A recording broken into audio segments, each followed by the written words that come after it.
All right, it is 6:01 PM. Since this is the Rutland Town School District Reorganization meeting, I get to begin the meeting. I'd like to call this meeting to order. Would you all please rise for the Pledge of Allegiance? Pledge of Allegiance To the flag of the United States of America and to the republic for which it stands, one nation, under God, indivisible, with liberty and justice for all. Thank you. The first item on the agenda is to nominate a board chair. I'd like to open the floor for any nominations. I'd like to nominate Tina, board chair. Thank you, Jeff. Okay, nomination for Tina. Any other nominations? Okay. All right, do we have a motion to accept this nomination? I'll make the motion. Okay. All in favor? Aye. Congratulations, Tina. Thank you, Turn the Colin. meeting over to you. Thank you. I will now entertain a motion for vice chair. I'll nominate Tim as vice chair. Anyone else? All in favor? Aye. Aye. Thank you, Colin. And I will now entertain a motion for clerk.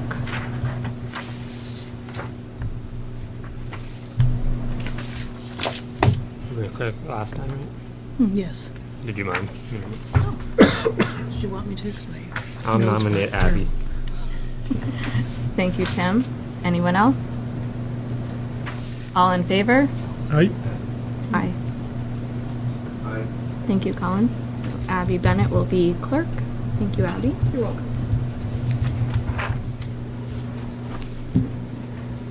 Remaining members of the board are Jeff Cologne and Colin Fingan.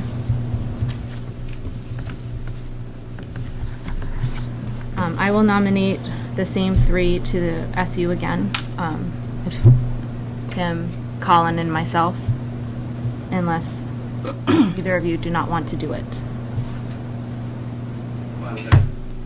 Tim? Fine.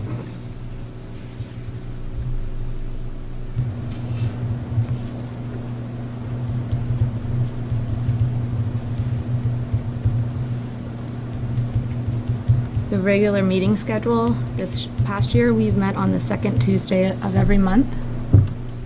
And I believe that it's Chris's wish that we keep it the second week of the month. and Yes, I think preferably with the way we're Tuesday. doing policies, that works out well now. So is everyone okay keeping it the same Yeah. this year? Okay. So then that makes our next meeting April 9th.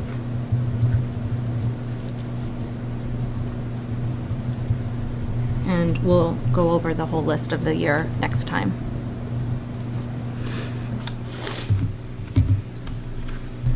Date of the annual board retreat. I'd like to table that and discuss that at a future meeting. So to be determined. The next annual meeting, if you'd like to put it on your calendars, which is the night before town meeting voting, is March 3rd at 7 p.m. for 2025. So if you want to put that in your calendar so that you know we'll be presenting the budget and fielding questions. This past year, we used Robert's rules for small boards. Unless there is anyone against that, I'd like to continue using that. All in favor? Aye. Aye. Was that in our packet or no? No. It may have been, but this is the only copy we have tonight. Review and accept the VSBA Code of Ethics. I know the four of us here have already signed that tonight. Colin, I will bring your copy for tomorrow night and you can take a look at it and sign it and we'll get it back to the SU.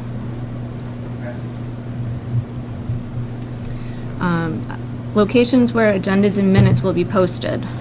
So far, we've been posting them at the school office and also at the town hall. Are there any other places that we'd like to post them? They're also at the SU office, so both the Rutland Town School office and the SU office.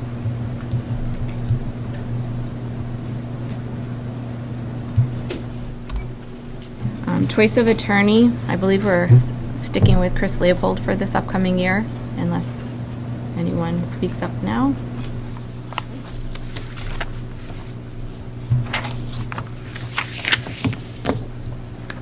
Media sources, the Rutland Herald. I'd like to add Front Porch Forum. Does anyone have anything else to add?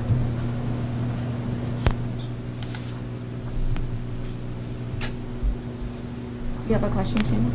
Nope, I'm gonna add, all of our GRCs and social media. Thank you. I would agree with that too. Tina, that doesn't need to go on, that's standard. So That's that would- standard, so it's just, okay. Right. Yeah.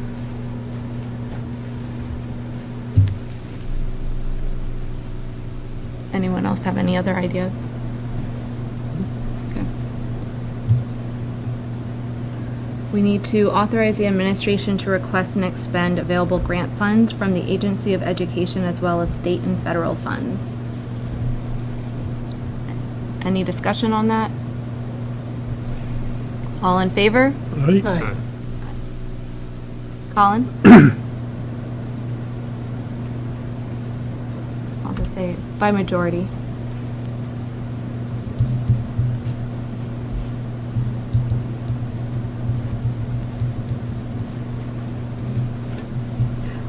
Authorize the board to borrow funds for the UUSD pending, is that the supervisory union? The UUSD? To borrow funds for the UUSD pending receipt of payments from the state education Unified fund. Union School District, I think it just. So is- it's for I think the it's just a SU? placeholder, yeah, for that. Okay. That's for your, your tax anticipation note. The tech, okay. Yeah. You're not a unified union, you're just a school district, but. Okay. So all in favor? Aye. Aye. I'll take that as a by majority again, because I did not hear Colin's vote.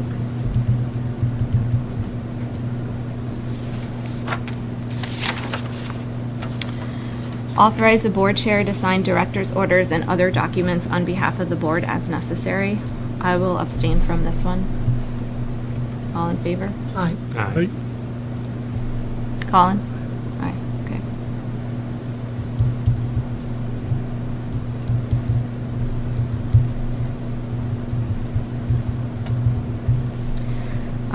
SU subcommittee representatives.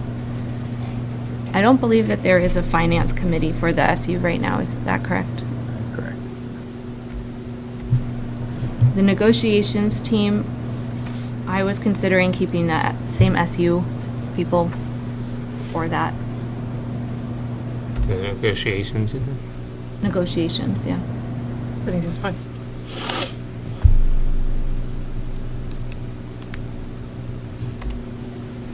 I apologize for how long this is taking back there. Tina, and you're replacing 3 with an alternate? Yes, Okay. Tim, Colin, and myself. Yep. Just make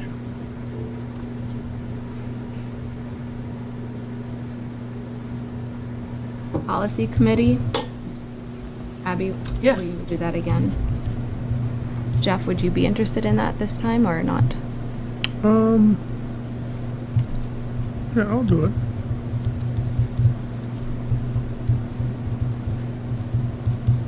So Jeff and Abby will do the policy committee. Buildings and grounds has not really been much of an active committee other than the whole board trying to get the second floor done. So we're going, I believe, we're hoping to continue that next year. But I think you and Colin were the leads of that. Did you want to do that again? Sure. Colin, is that okay with you?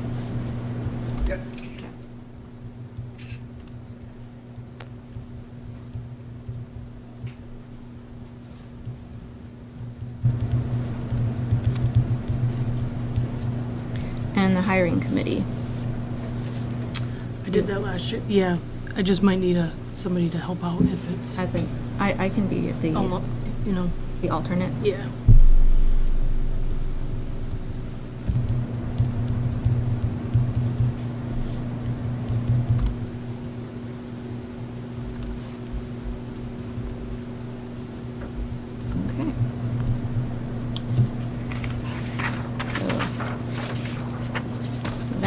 includes, so we can pass that over to Chris. And let me get the agenda.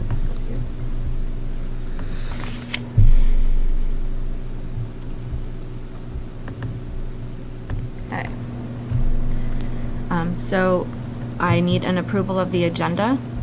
Additions, deletions, or changes. Does anyone have anything? Okay. I'll make a motion to approve it. Thank you, Jeff. All in favor? Aye. Thank you. And now we're up to teacher, staff, and community comments, other than anything budget related. Because we're going to give an opportunity to discuss the budget publicly in a little bit. Does anyone have anything else to add? Or anyone online? Okay. Then we will move on to the Rutland Town School staff and student highlights. And we have the honor of the student council from Rutland Town here tonight. So take it away. Is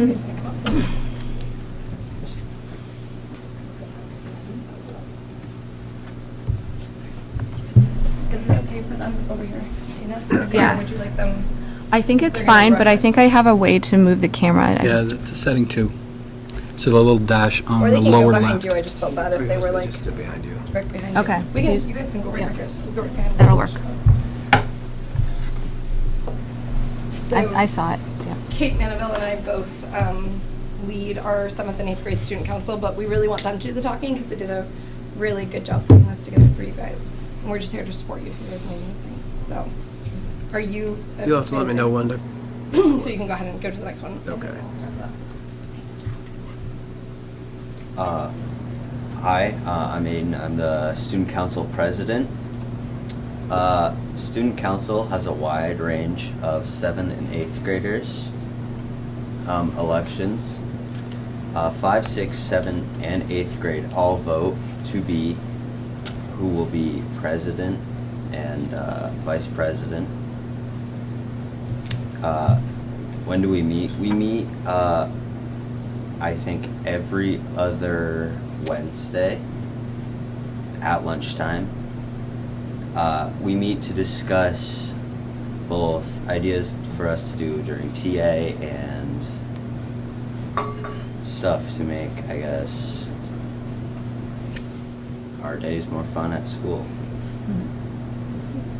So if you go on to the next slide, Mr. Sell, they do have a picture. We do have a lot of participation this year in student council. We're actually thinking about proposing next year we try to find time during flex so we don't have so many kiddos missing their lunch in order to participate. So Aiden is our 8th grade president this year, and we keep that to 8th grade just to really emphasize that leadership piece. So Aiden had to come to us with a timeline, follow the timeline, meet with us to discuss what his plans were to be a leader in our school.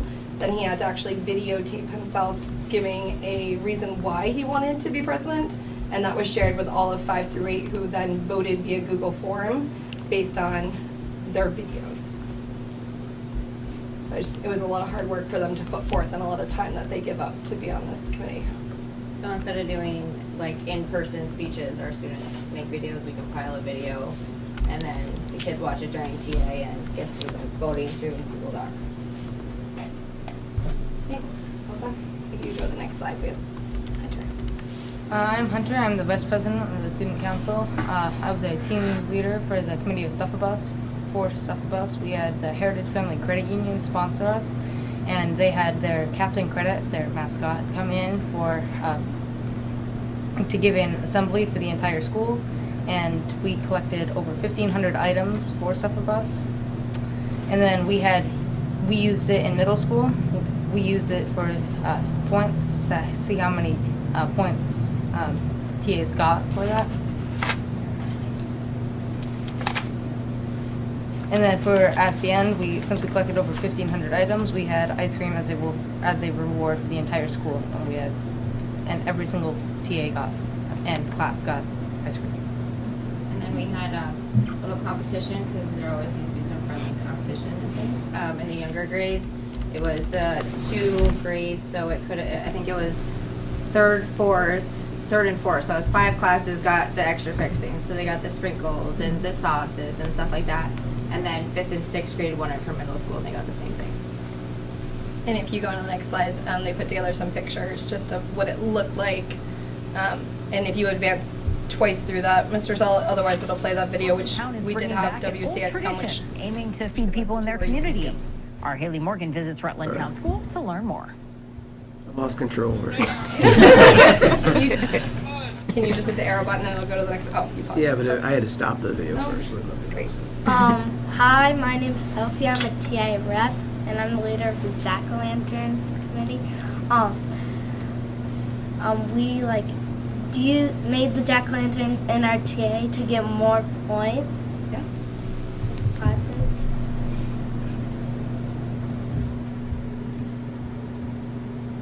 And there's like 3 things that you could get. You could get most creative, best overall, or in the best carving painting. And this was like really fun because we got to like just carve our pumpkins for TA. Hi, I'm Peyton. I'm one of the TA reps. And for one of our spring challenges, we Mr. Trey's making benches for our trails. And we got a choice to name the trails. Eighth grade did. And so when he makes the benches, we get the opportunity to paint them for one of the spring challenges. And we get to put them in the trails. And for next year, we want to work on trying to fix the garden out front and trying to turn it into a memorial garden. And the next slide, you can see it. Some of the names that we have are Baby Pine Path, Deer Den, and Fun Valley. And those are a kind of a bench that we are be putting in the trails. So the 8th graders had a really cool opportunity during science class to go through and actually walk all the trails with Mr. Treya. It was a feat of fitness to make it through some of those trails in the muddy /snow, but it was a lot of fun to go through and to see how extensive our trail system is. So it was a really cool opportunity to kind of tie some of our leadership and our science together. It's very fun. They came up with some great names and better artistic skills than I have. Do you have any questions for our student council members? Thank you all for joining and sharing what you've been doing. It's great to hear. It sounds very exciting what you're coming up with. Thank you for your hard work. Yeah. Thank you. All right.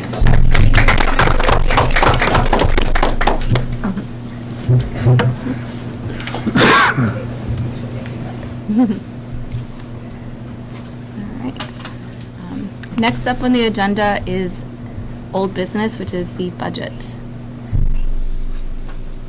So, as many people know, our budget did not pass this year. It was voted down by 31 votes in our town. So there were, it sounds like, many people for and many people against, just a few more against. So we are having a community discussion tonight and also tomorrow at the Rutland Town Hall at 6 p.m. for anyone that wants to voice their concerns, and you're also always welcome to email a school board member.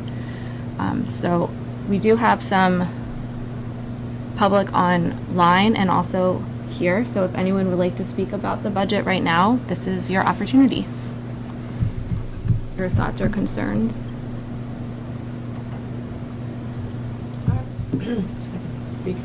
I would encourage given the low number of which this budget lost by and the huge detriment a cut would cost to this building, I would encourage the board to consider sending back out the same budget and with a lot more education. I think that people really need to know what the cost of not showing up to vote means for the school, what those cuts could potentially be. Those are people, they're not positions here. If it's athletics, I think that's a huge thing that will drive people out to vote. This is a really special school, and I can't imagine what it would be like if you guys start trying to make deep cuts into the budget.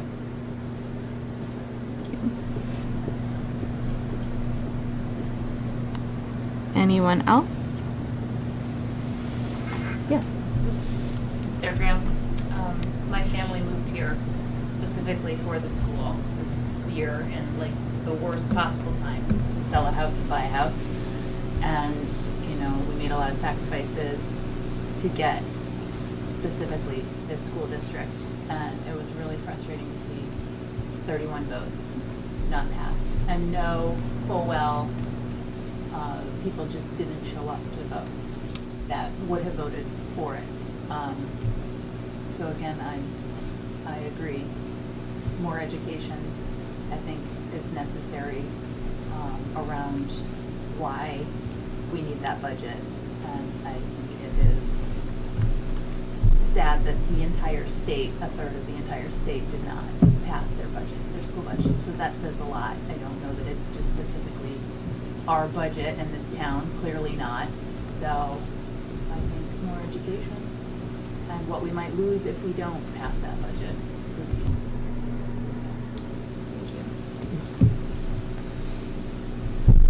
Thank you. Anyone online like to share their thoughts?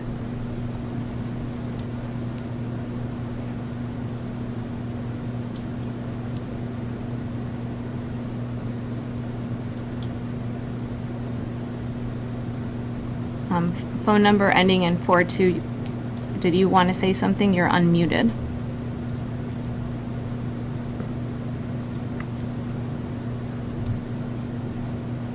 Okay. Board members, do you have anything to add to the discussion about the budget?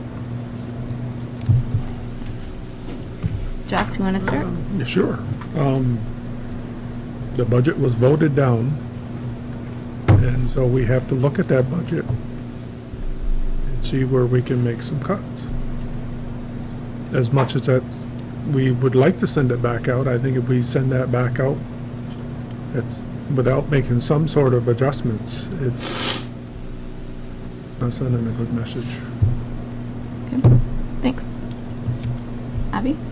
I'm in favor of going out there hard and finding the 32 votes. I say we keep the budget the same. That's mine.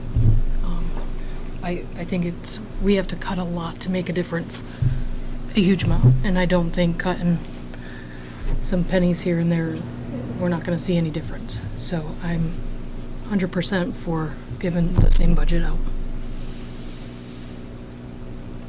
Tim?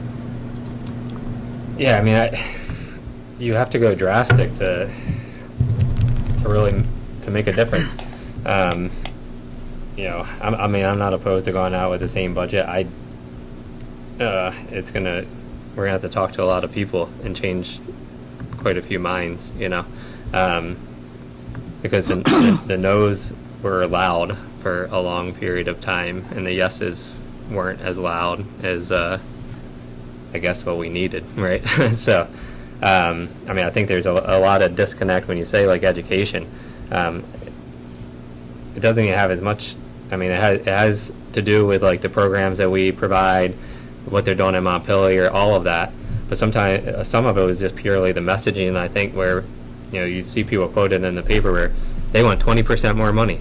It's like, well, the tax rate's 20%, and maybe it equates, but the way the perspective is that we want 20% more of a budget. We want another couple $1 million. Like, I don't think anyone actually looked and saw like, you know, oh well, we're, the education spending's going up, you know, not nearly 20%, right? But they saw 19-20%. They're like, they want 20% more of our money to play around with.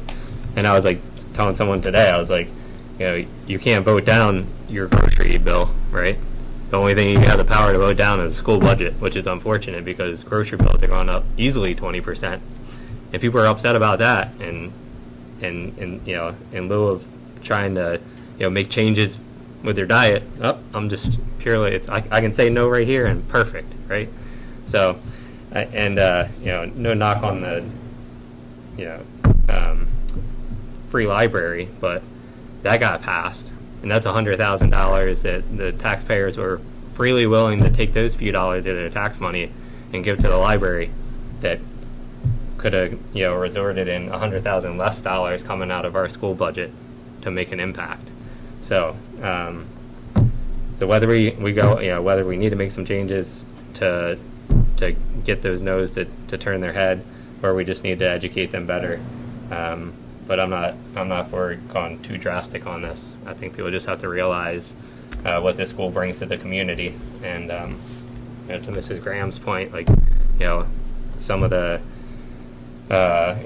real estate values in these homes are purely because of the school. And we have to look at the school as an asset to our community and not a draw. So that's what I got. Thank you. Colin? I think I'm eager to hear, and we heard tonight, but also tomorrow at the town meeting, the input. Obviously, we had 31 more people in town say no than yes. We put out a great budget. I don't see any fluff or anywhere to cut. The budget's a budget of what we need, what we should be providing for our children. But I'm eager to listen to the town too. It's everyone's a participant here. It's an asset to our community, but it's also your tax dollars. So I think a lot of people came out to say no, just to say no, to send a message to Montpelier. They even voiced that. Unfortunately, saying no to Montpelier and trying to send a message has consequences, and that's where we are today. We need to pass a budget, or we get cut back down to, I believe, 87% of last year's budget, which would be horrific. The school you see today would not look anything like that, personnel-wise, student-wise. It's very drastic. So I'm compassionate to the fact that, yes, it's crappy that taxes are going up, and for no fault of our own. It's not bad spending over the last 10 years. It is statewide, but there's inflation. There's things that we can't control, to Tim's point. Your grocery bill, but we're looking at healthcare expenses. Everything is going against us, but the budget we put out wasn't fiscally irresponsible, wasn't adding anything. So I'm eager to hear from the folks that said no to show up or write to us and say what you would cut. And where do you see that we're irresponsibly spending? If you compare this year's budget to what we're currently working under today, we added a 7th grade trip, lifetime sports, which affect every single kid in our school, and I believe a pair of the kindergarten. That is the difference. Everything else is things out of our control, inflation, Act 127. So I challenge the town and those no voters that if you voted yes last year, what is drastically different outside of things out of our control? And have an active conversation about what you would like to change versus just saying, no, it's too expensive. Because this is just my personal belief, that we could be spending more. We could be investing more in our kids. I understand everyone's got to pay their property taxes, and it hurts, and seeing these increases. But certainly there's more enrichment. And if we're going to talk about fluff, there's stuff I would add in. But I understand the environment we're in and people's personal finances. So we're trying to be as conservative as we can while also not crippling our children and our staff. And so I'm excited tomorrow to sit down and hopefully hear some input on specifically to the folks that said no. And I would encourage the folks that didn't come out to come out and vote. And I talked to a handful of people that, for whatever reason, didn't get a chance to come out, forgot, circumstances out of their control, out of town. Grab an absentee ballot, show up. We need your votes. And if you're opposed, oppose why, and show me where and why. And I'm happy to have that discussion. And I can't make decisions for the whole town, but if you do support it, and I appreciate the ladies who came out tonight, I think we can have more people to show up. But I do want to listen to folks to say, hey, this hurts. I don't want my property taxes going up, but where and why? Not just a no. And your message to Montpelier is being heard, but channel it through us so we can work together. Thank you, Colin. Some things to note. Carrie Clark, who is our town clerk and treasurer, reached out to me today about finding out when we were thinking about going out for a revote. It is my understanding that we need to vote by April 15th and have a budget. Is that correct, Chris? They would like us to have some numbers done by April 15th. I know Lewis received a request today about having an estimate to go back, because I was looking at projecting yield. Lewis can talk a little bit more about that if you'd like, but April 15th is ideal, but they also understand the nature of this with 30 districts right now having to go back out to vote. Our goal would, I think, probably be around April 9th or April 10th. I think right during that time, the Tuesday or Wednesday. You don't want to make it too close to spring break because people will start leaving on that Thursday or that Friday. But I think that would probably be the sweet spot, and you really don't want to delay it till after spring break. Just it's difficult. And I think the longer you push it back, the more difficult it is to get people to come and vote. Personally, so. And we had a request from Carrie that we hold it on a Tuesday because that is a typical voting day. And she said that that's what people would expect and be more likely to come out and vote on. She also mentioned that we need to make a decision as a board if we are going to be mailing ballots to all voters or just mailing absentee ballots when requested. She said that when the select board went for their second vote for the fire building, public safety building, that they sent it to all voters. And so she was mentioning that we should direct them that way and make a decision.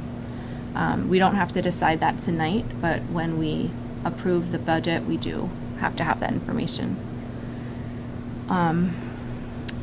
She also suggested that with our older population that aren't using social media as often, that she would recommend advertising in the Rutland Herald and also using old school ways of communication like snail mail, postcards, things like that, just to get the information out.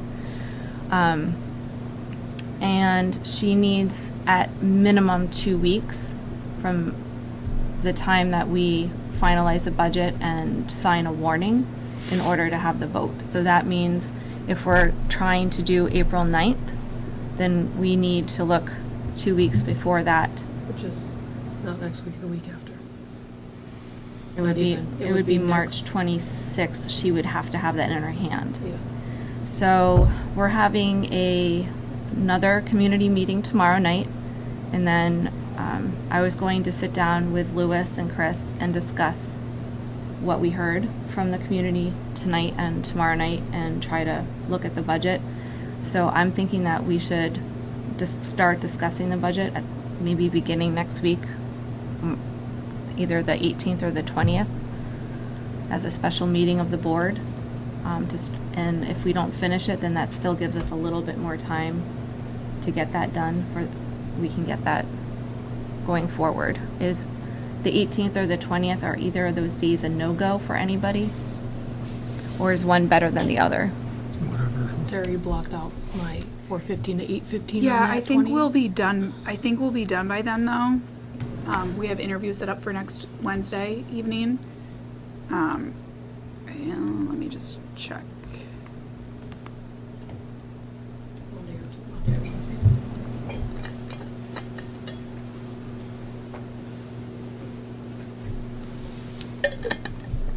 Chris, are you able to make either? And Lewis? My calendar's free right now. I'm sorry, what? I'm free those 2 days. Okay, yeah.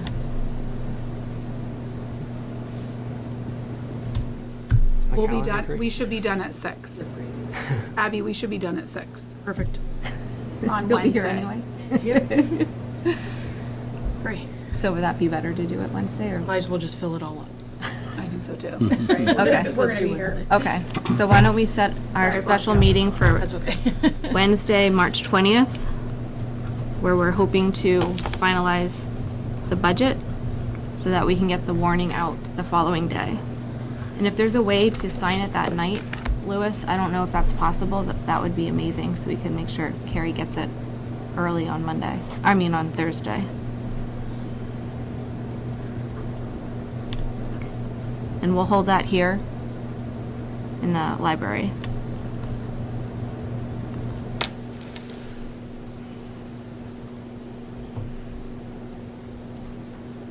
You said the 20th, right?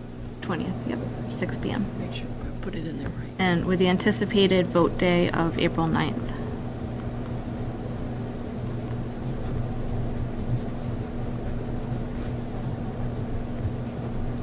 That is also the day of our school board meeting. So we'll be here that day as well. Any final comments before we move on? Any final comments before we move on the budget? Oh, I kind of couldn't hear you, so I'm Mike Rowe. My only concern is that you as a board need to be more proactive with the community. A lot of it is just them not hearing information. And so that's things that I have heard from my end, is that people are kind of misinformed, for the lack of a better word. So whatever you can do, whether it's phone calls, I heard you say, door to, mailer and flyers. Remember, we have an older generation that doesn't use any of social media or anything like that, and they come out and vote, which is very important, that you need to connect with them. So phone calls are not a bad idea. I know other towns make phone calls to everybody, whether they vote yes or no, but at least they have a script and they can say what's going on and answer questions with the budget. But I would encourage this board to be more proactive with the community and explain things way more than you do. I wouldn't know much if I didn't work in the building.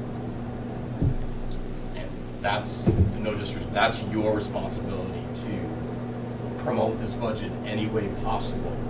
And now that we're in this situation, which doesn't seem like it's going to change in the next couple of years, you really, if you get a nice blueprint now of how you're going to do it, then you can work with that blueprint moving forward as far as how you are talking to the community. I think it's great that you're going to go over to Center Rutland and talk there. You should be in contact with the Rutland Town Senior Group and meet with them and have special meetings with them. We have an older population in our town, and that needs to be, from your perspective, needs to be a priority of promoting the budget more from you to the public. A sign here and a piece of paper here with all the changes that have come in, they don't know that. And you're right, there's not fluff. I know that because I'm here, but they don't. They see the big increase. It didn't help with the addition and everything else. That probably drove it even a little bit more. I bet if you didn't put that there, hindsight, I'm all in favor of that. But that might have not have been a wise move at the time, because they see that and they're going to vote no. What are they going to do in the next box? They're probably going to vote no, even though they agreed to let you shift your money, which is kind of funny to be laughed about. Yeah. But I just think you as a board need to be far more proactive in the community, like personal phone calls from you, in explaining the situation, because they need to know, and I think they're misinformed. And so the more, like anything, the more informed you are, the better decision you can make, whether you vote yes or no. But at least you know. And I think that's something you guys need to do a better job at with the community. So.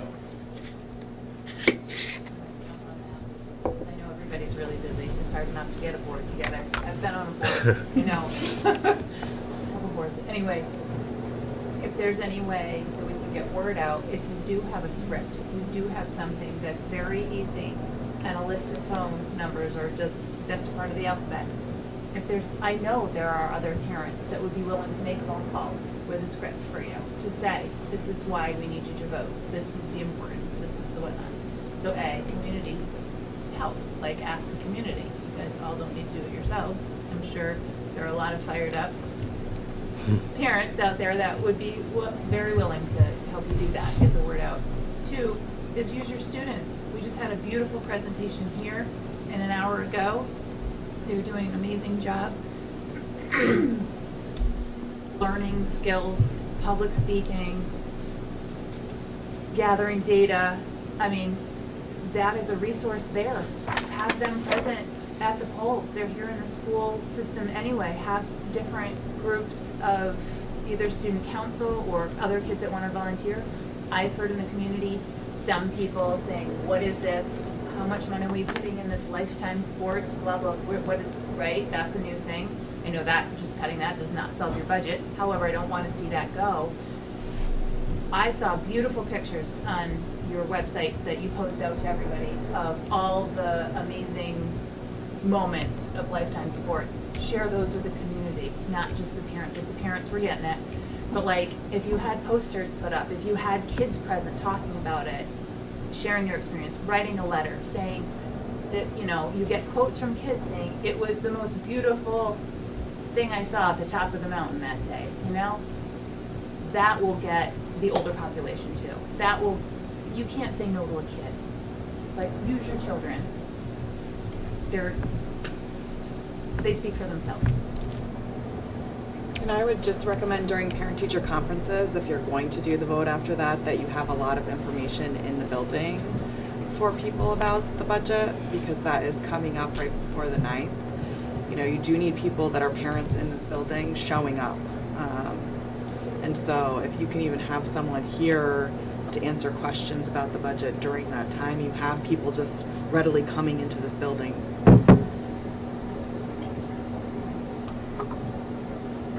I think you and I talked to, you know, you have the west side and the east side. I don't know how many of you even know what that means.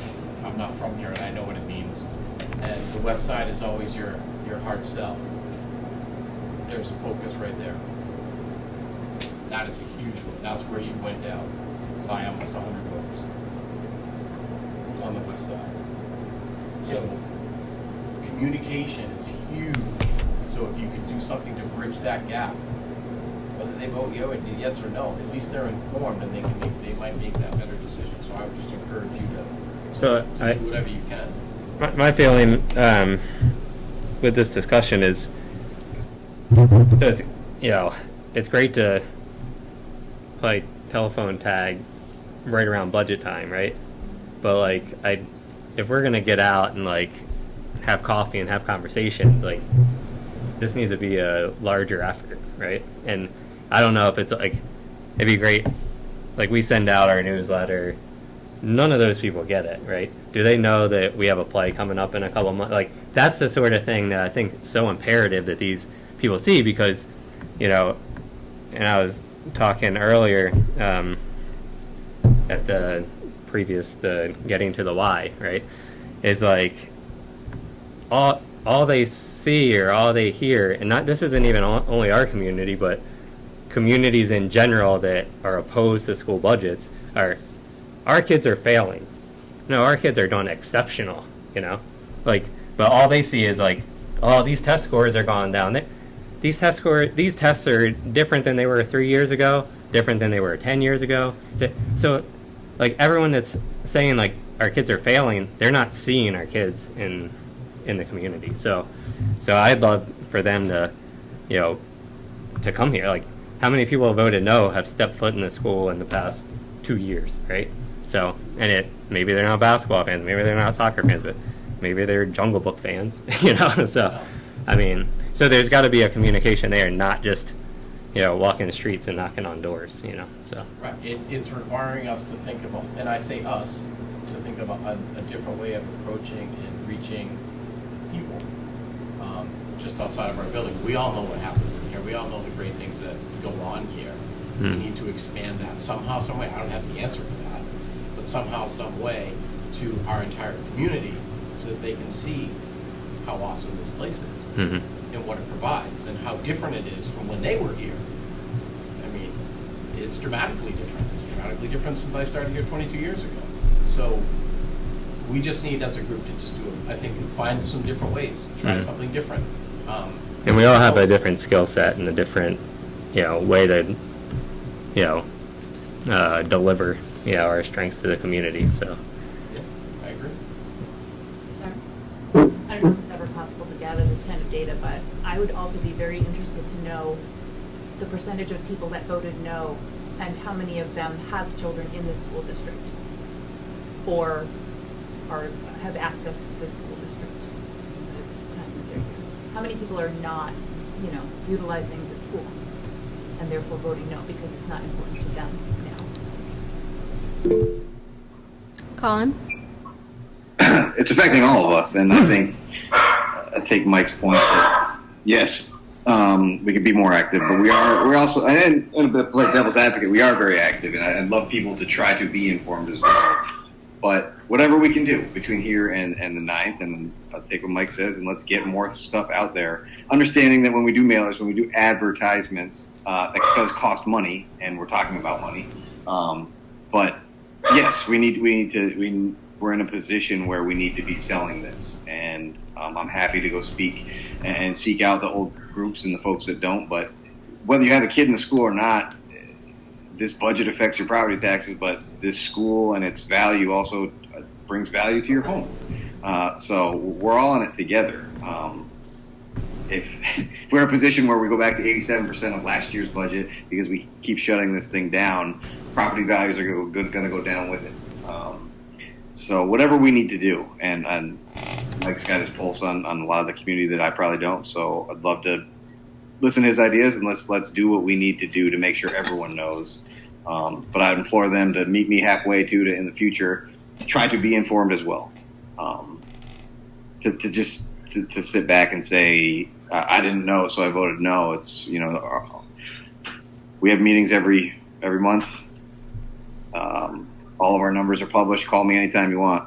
Scream at me. But yes, we gotta get out there now, and our backs are against the wall. And I'm in the mindset that I'd love to see the current budget we had, which was responsible, passed. Love to hear what people say about it tomorrow, and they want to continue to say no and what we should cut.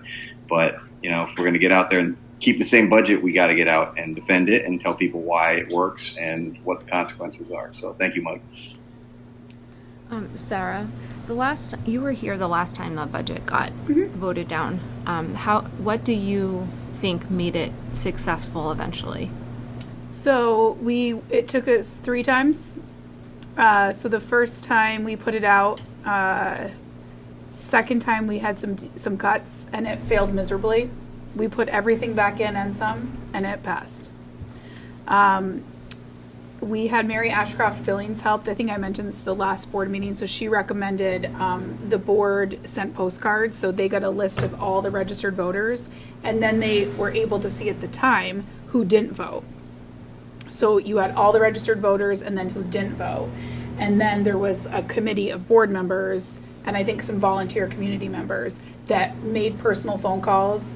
Some board members went to visit some of the seniors, and I'm trying to blank on where they went. The Gables? I think they went to the Gables.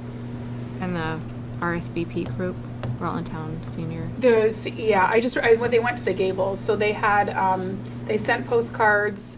They called all the registered voters, and there was a focus with that group of those that did not vote to ask them, why didn't you? And then they had information on how you get an absentee ballot. So if we send one to everybody, then that gives them an opportunity to vote. Yeah, we gave them more, we got more signs made as well, some lawn signs, but we have those.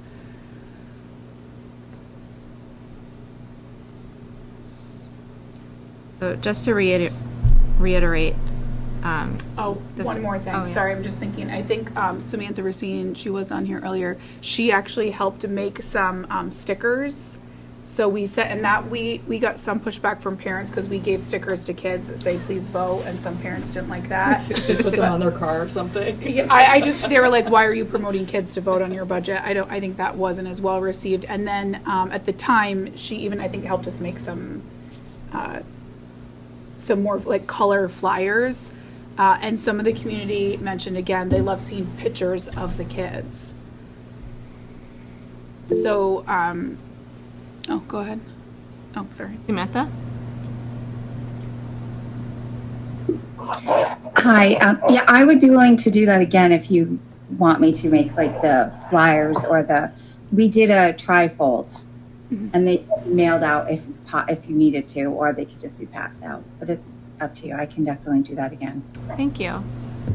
I think that's one of the things we miss too. Usually when those flyers are mailed out, we used to always have a stack in the office. And so I asked Lewis, I'm like, where's the flyers? Because some people that just come in, I have Pam and Sherry, I'd have them like, don't forget the budget. Here's a flyer. And we didn't have any extras, so those weren't in the office. So I love Jen's recommendation. If a board member, somebody could be here for parent conferences and have just those extra flyers, that would be great. Because I actually, with our PLC leader group, I had asked, Mike is one of our PLC leaders, and I had asked for input, any other ideas on how to get the budget, knowing with Act 127, and this was gonna be a tough year for all schools. And there were 3 residents of PLC leaders, and nobody knew about the flyer, so I panicked and contacted Lewis, and I think, I didn't see it. I think it got lost, because grandparent I spoke to said that I found it in the recycling bin. She's like, I didn't even know, so I don't know what the flyer was. I know we looked at it, but maybe a trifold or just something different, and making sure we have extras, showing them to my teachers to say, send a couple of these home would be helpful. For those that did see it, I got a lot of nice feedback on the presentation this year of the mailing. It was mailed to all homes, all Yeah. taxpayers. Mhm. And I would just add, and whoever's listening, but at least in our group here, I think every neighborhood probably at this point has group texting chains. Whether you're in a neighborhood of 50, I know some of the bigger neighborhoods have these chains going on, and to promote making sure your neighbors are voting. And if you do hear from them that they don't approve, let us know, let me know, and so we can at least communicate with these folks. But I'm sure a lot of us are hearing of folks that just, again, for whatever reason, didn't make it that day. So I'd implore you and everyone at the board table to go back to your neighborhoods, your friends that have different neighborhoods around town, and make sure they're getting a pulse of, this is important, you need to show up. Not tell them, and don't tell anyone how to vote, but again, I've uncovered, unfortunately, 8 folks that would support us, and for whatever reason, it just didn't happen that day. So let's continue to make sure all of our people who are supporting us are making sure that the folks around them are. There's that massive people that are already communicating with each other. One more thing, I think that it's important that you guys put out something for all the misrepresented things about this budget and address those directly. Like I've heard many people say it's an exorbitant spending amount over the last one, and the last person here was so fiscally responsible, when really that's not the case. And so I think anytime you're hearing people say these things in meetings, you are putting that in writing and addressing it somewhere, because if one person is saying it in a meeting with 60, those 60 people are then going to tell 10 other people, and now you've gotten in a case where, it's reaching 600. So I do think it's important that anything that you've heard that is a misrepresentation of this budget is addressed in a Q&A or something like that.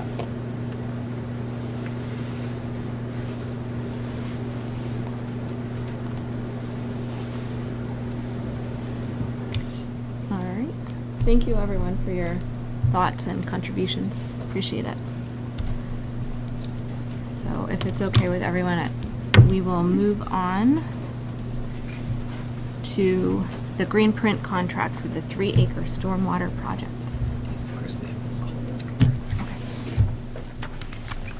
What would we like to know?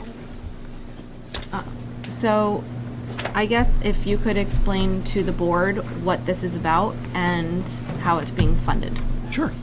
So back in 2020, the Vermont Department of Environment made a 3-acre, and it affects 650 people or groups around the state. So if you have 3 acres of impervious pavement, anything, basketball courts. Roofs? What?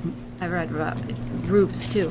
Yeah, roofs. If you have 3 acres, you had to get this permit, which was permit 3-950, which we started working on right away. We worked with Enman and Kesselring to go over everything to get the permits going, and we got that.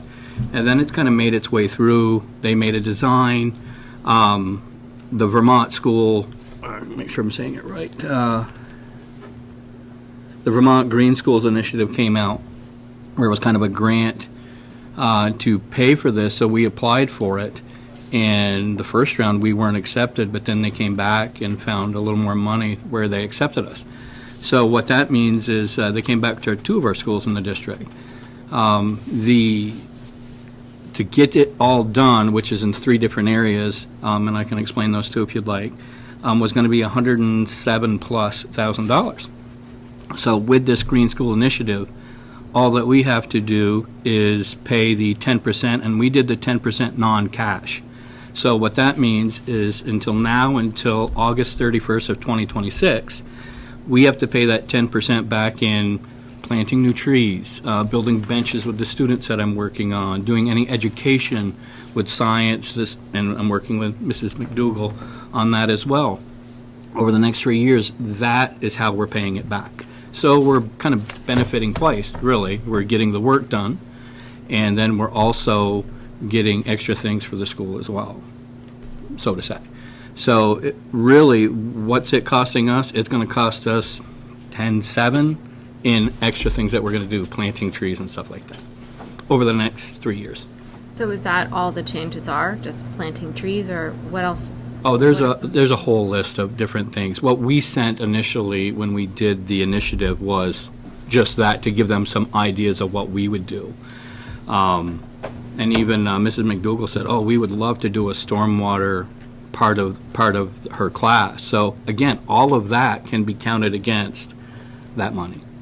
So our time building Tina's benches. Question would be, what does the project consist of? The $107,000 that they're Okay. putting in, what are they doing to our property? So they're putting in catch basins and berms, which is in the packet that I handed out, and the 3 locations. So the first location is right by our playground. There's already a little one out there. Then it's going across our swing set, and then they're kind of dispersing it down below. The other one is by our soccer and lacrosse field, and that goes down by the baseball field.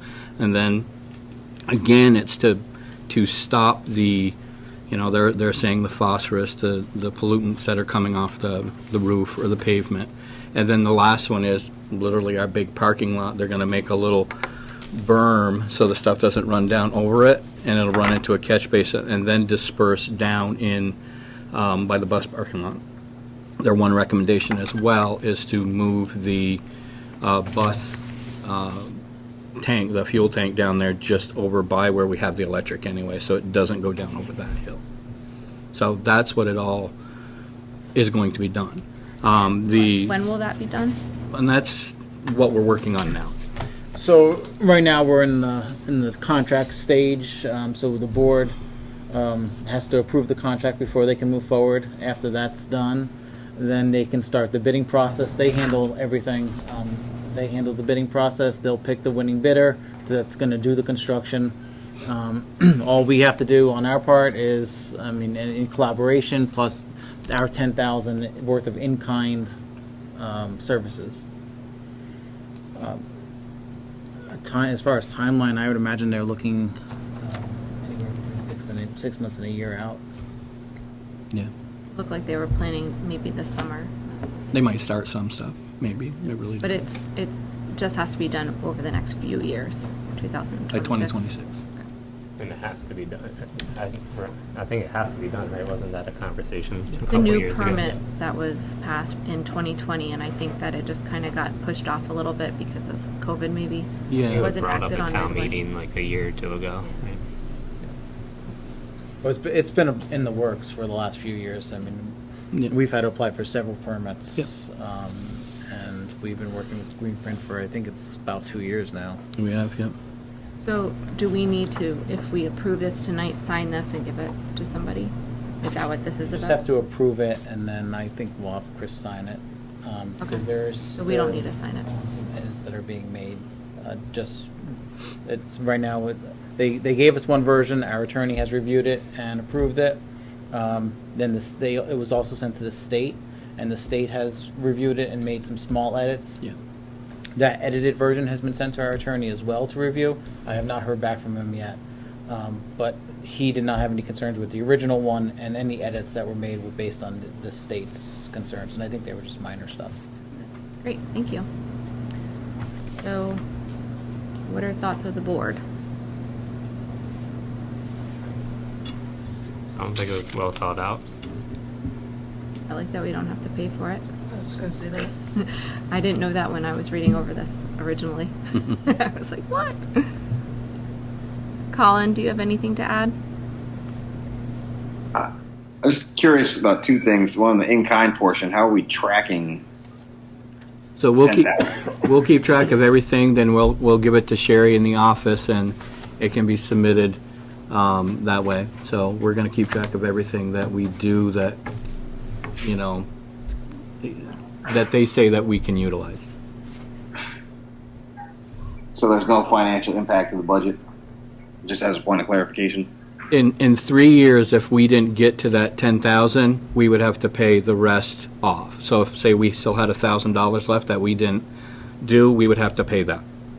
But that won't affect our budget next year. No, it's not. Again, we have until August 31st of 2026. So. But can I just add, Kelly, like the benches and stuff like that, it does cost us some money. It is. Planting trees, like it will impact part of our budget. Yeah. So we may want to do something else with our facilities and maintenance, but we do need to, because Kelly and I talked about that. Like, this is wonderful, but we have 10 grand that we need to spend to give back. And some of that's education, but some of it is actual, we have to spend money too. Right, so like Kelly's doing benches in collaboration with our student council, but who's buying the lumber? It's still labor going into that when other things we may not get to. So it's, again, a wonderful thing from the state, but it does cost us money.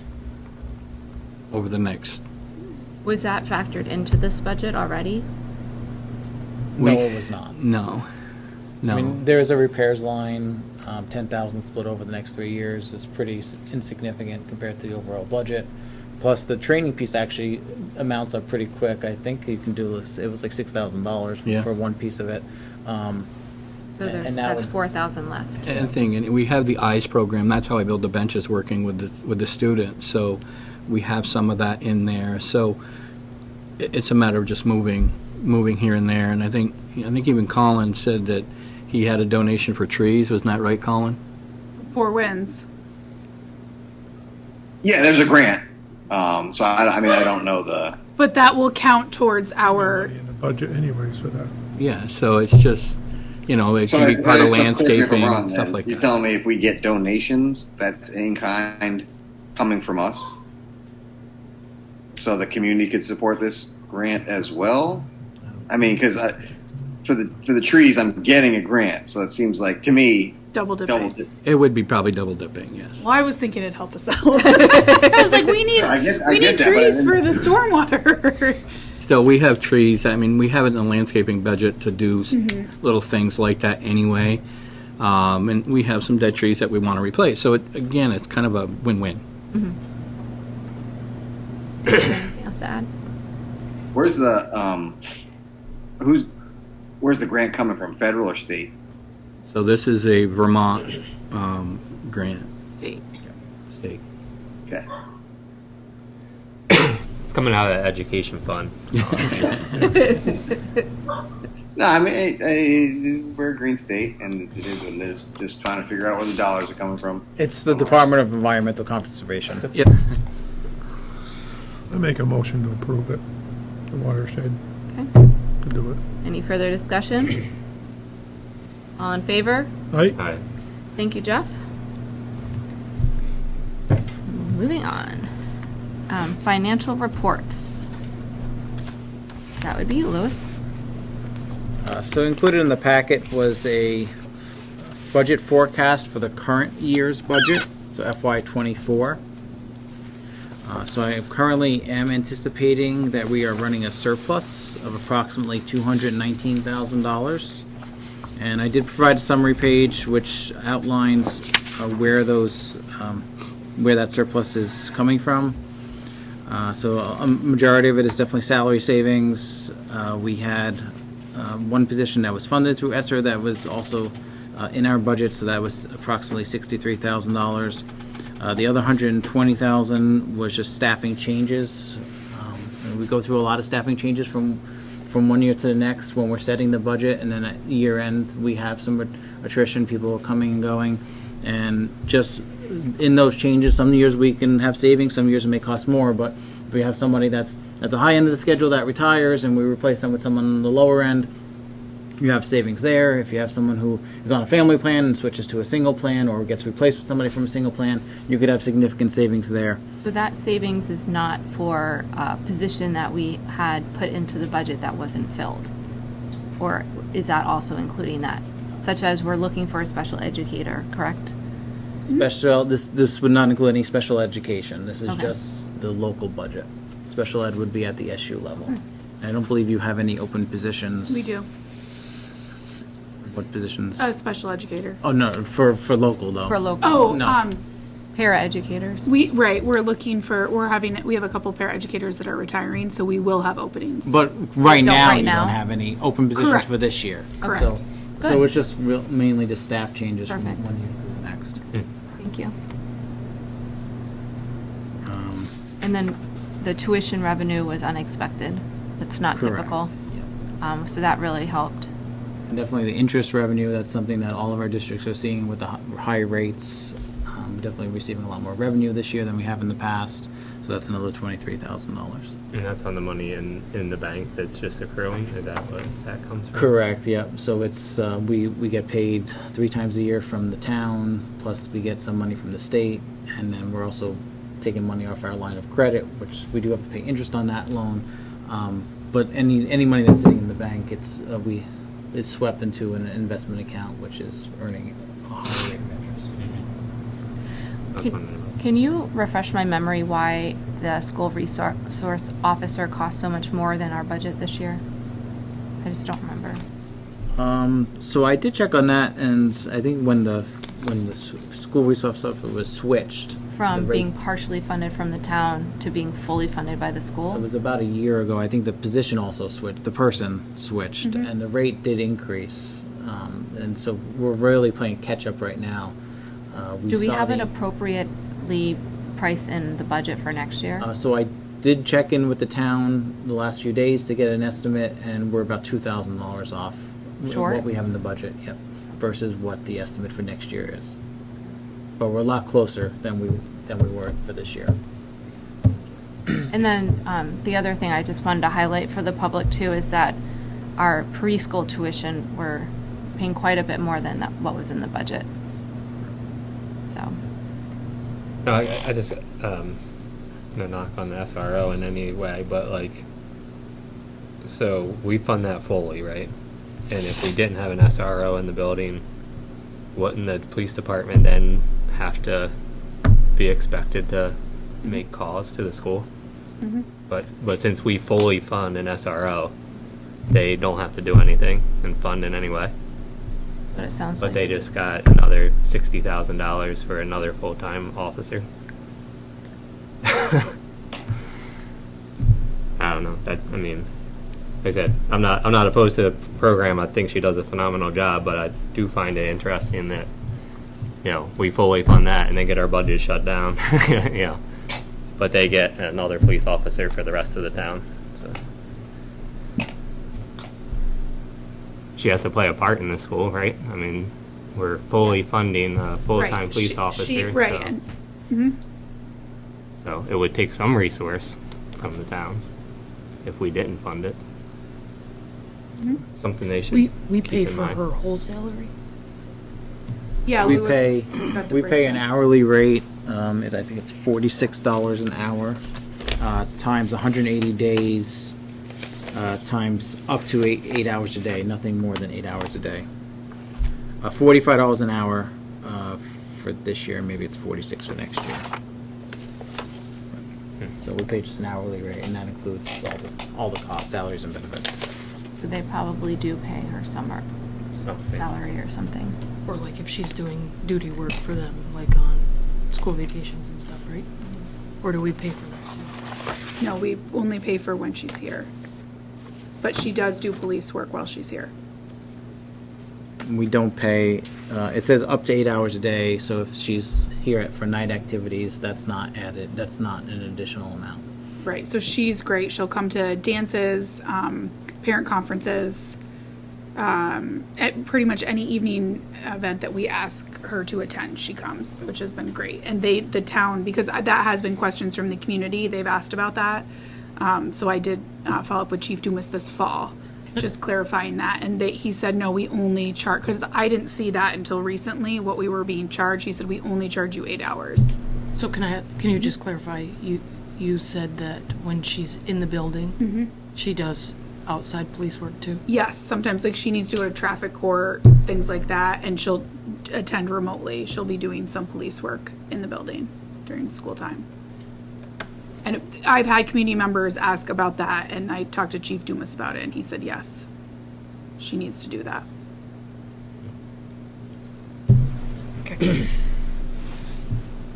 Like I said, on the record, purely talking budget.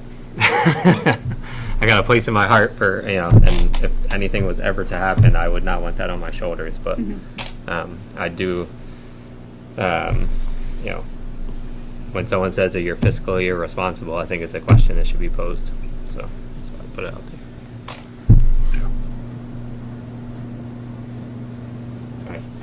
So I would. Did I hear that the town used to pay for it? I don't remember, Louis. Not since I've been here. Yeah, I don't I just looked at that invoice. Sherry just shared it with me today because we did not get a projected budget for our SRO until this weekend. I think that we used to share it differently. Yeah, and we haven't had a full-time up until... So maybe that's part of it. No, Officer Sly was here. I thought I heard, when we were at town meeting last week, I thought I heard them say something like that it shifted to the school, so that's why the budget shifted, but maybe I thought we paid 50/50 at one point. I thought that they and then it mentioned shifted. something like That's that. what I thought they said last at the town meeting. The town too. meeting when we were there. Yeah. When they were presenting their budget. Well, to your point, Tim, no one likes to talk about it, but if that's what we're talking about cutting, we're talking about people, and that's very uncomfortable. But if the 609 folks or those who are in favor of turning the budget down want to talk about what we're going to do about it, that's what we're talking about. Personnel, and then people get politically heated over, public safety and this, but public safety in my mind, public safety and public education are equal. So that's what we're talking about. That's what your no vote means. We have to go into personnel cuts. I can't magically cut $600,000 out of the budget and it doesn't affect anybody. It does. So it gets very uncomfortable very quickly. But where are we, where's the most impact on our children? Where do we cut? So I appreciate the information. I think if we continue down that path too, is I would ask Chris or Louis or other folks, what do other districts have in respect to SROs? What does the city have? Do they have one full-time per building? Do you want me to answer that now? Go ahead. Yeah. We have one for all of the buildings. And the GRCSU, which is all the schools outside of Rutland Town, has one school resource officer for the other 7 schools. It actually works primarily with Corey Valley, those 5 schools, and still will serve Middletown and Wells if needed. So one is being shared across all these schools. Now, are they a state trooper? Are they Rutland County Sheriff's Department? Sure, I was going to say, because they can't cross jurisdictional lines. So, Are they 8 hours a day too? Is it? Yeah, I mean, I believe so, but I'm not positive. We It's a signed an full MOU day. contract. I'm not sure if it's Right. 7 or 8 hours. Right. But- and we get charged an hourly rate.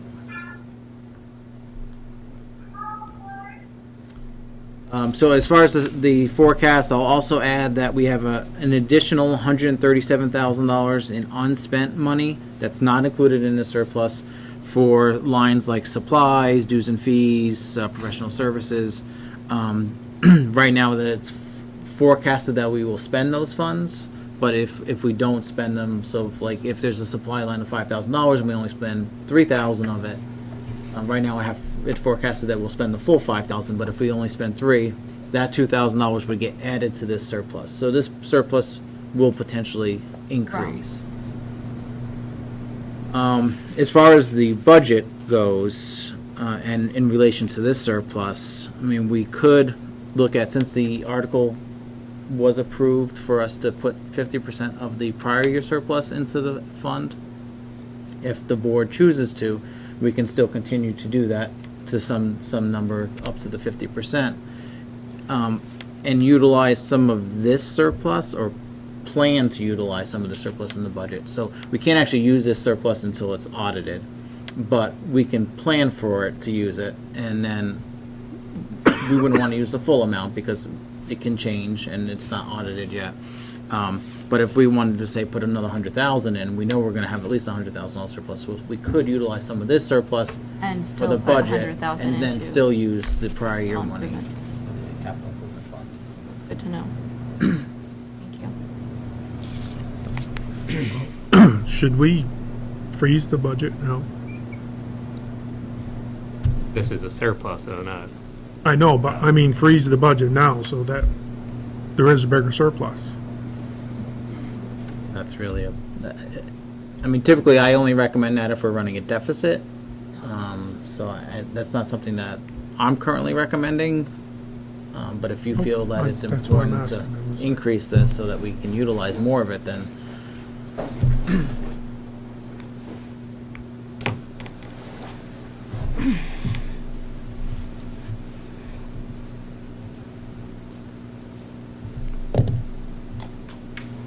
Can I ask a question about the budget? We've talked about 1.6 million being what we needed to decrease, right? What would, to see a change in tax rate in, that our voters are gonna see, what would we really have to cut? So the money-wise? 1.6 million that we talked about was accurate until the Act H 850 got passed, and it actually went down to about 1.3 million because the yield went up to get that to a break-even tax rate. Still a significant number of $1.3 million. Represents 23 cents increase currently at the current yield. Every penny is approximately $58,000.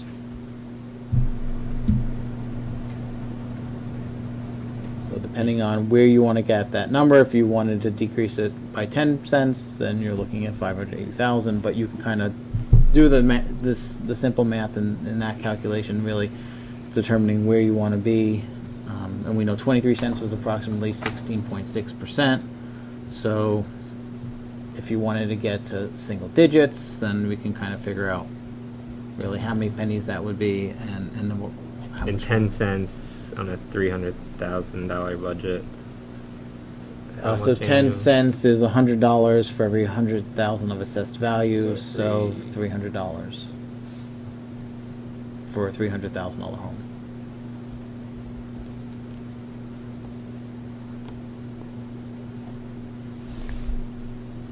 So you said, how much is it per 1 cent? 58,000 for every penny. $580,000 we would have to cut to save taxpayers roughly $300 a year.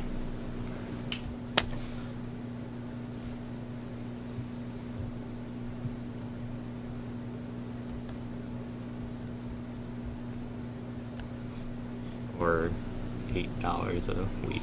That's before income sensitivity. I think what Yeah. I will, if you guys have seen what South Burlington has done, they got shot down. Shocker, but they came out. Their board decided to propose, which I disagree with, multiple different scenarios versus just talking through them. But they also showed the average taxpayer's tax increase for that, which is a little bit more intensive, but something I'd be happy to do. Certainly we could say per 100,000, which I think some people in the community asked for, which I believe Lewis had already put in our flyer. But so the average taxpayer up there was looking at a $1,500 annualized tax increase.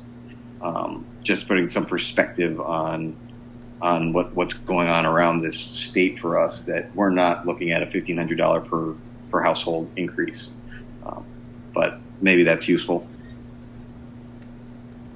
So about 10 cents would get us to single digit increase. So roughly 9.5%. But we'd have to cut $580,000. Yes, but not exactly. So, we would look at a combination of things.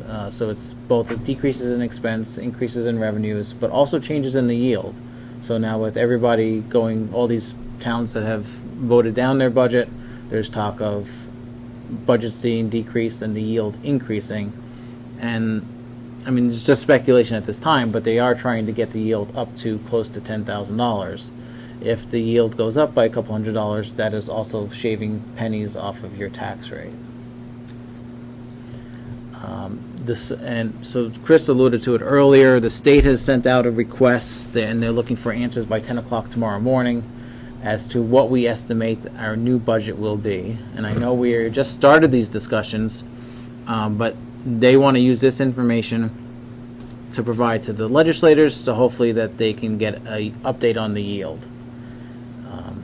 And it's sort of the chicken and the egg, because we need the yield to go up in order to decrease our budgets, but they need that information in order to know where the yield is going to be. So I would need feedback from the board tonight as to what you want me to submit to the state at this time. I think based on feedback that we heard tonight, it sounded like people here wanted to keep it closer to where it was.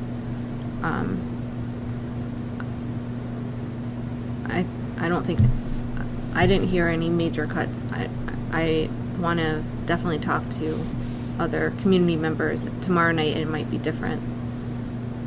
I know the 7th grade trip, we could potentially take off this year and use ESSER funds for, and that's an easy fix for next year, because the 7th grade trip occurs during September.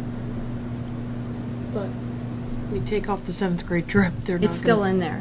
Yeah. They still do it, and then we No, just. I understand, yeah. but taxpayers aren't gonna see any decrease. They won't. So that's the thing, like that's my big thing is, we But take it's off that, helpful. we take off Lifetime Sports, they're not seeing anything. They see that little number go down, but they see, there's no relief. I mean. There totally needs to be, like, I'm hoping tomorrow's turnout is stronger. I mean, you got 600 people that voted no.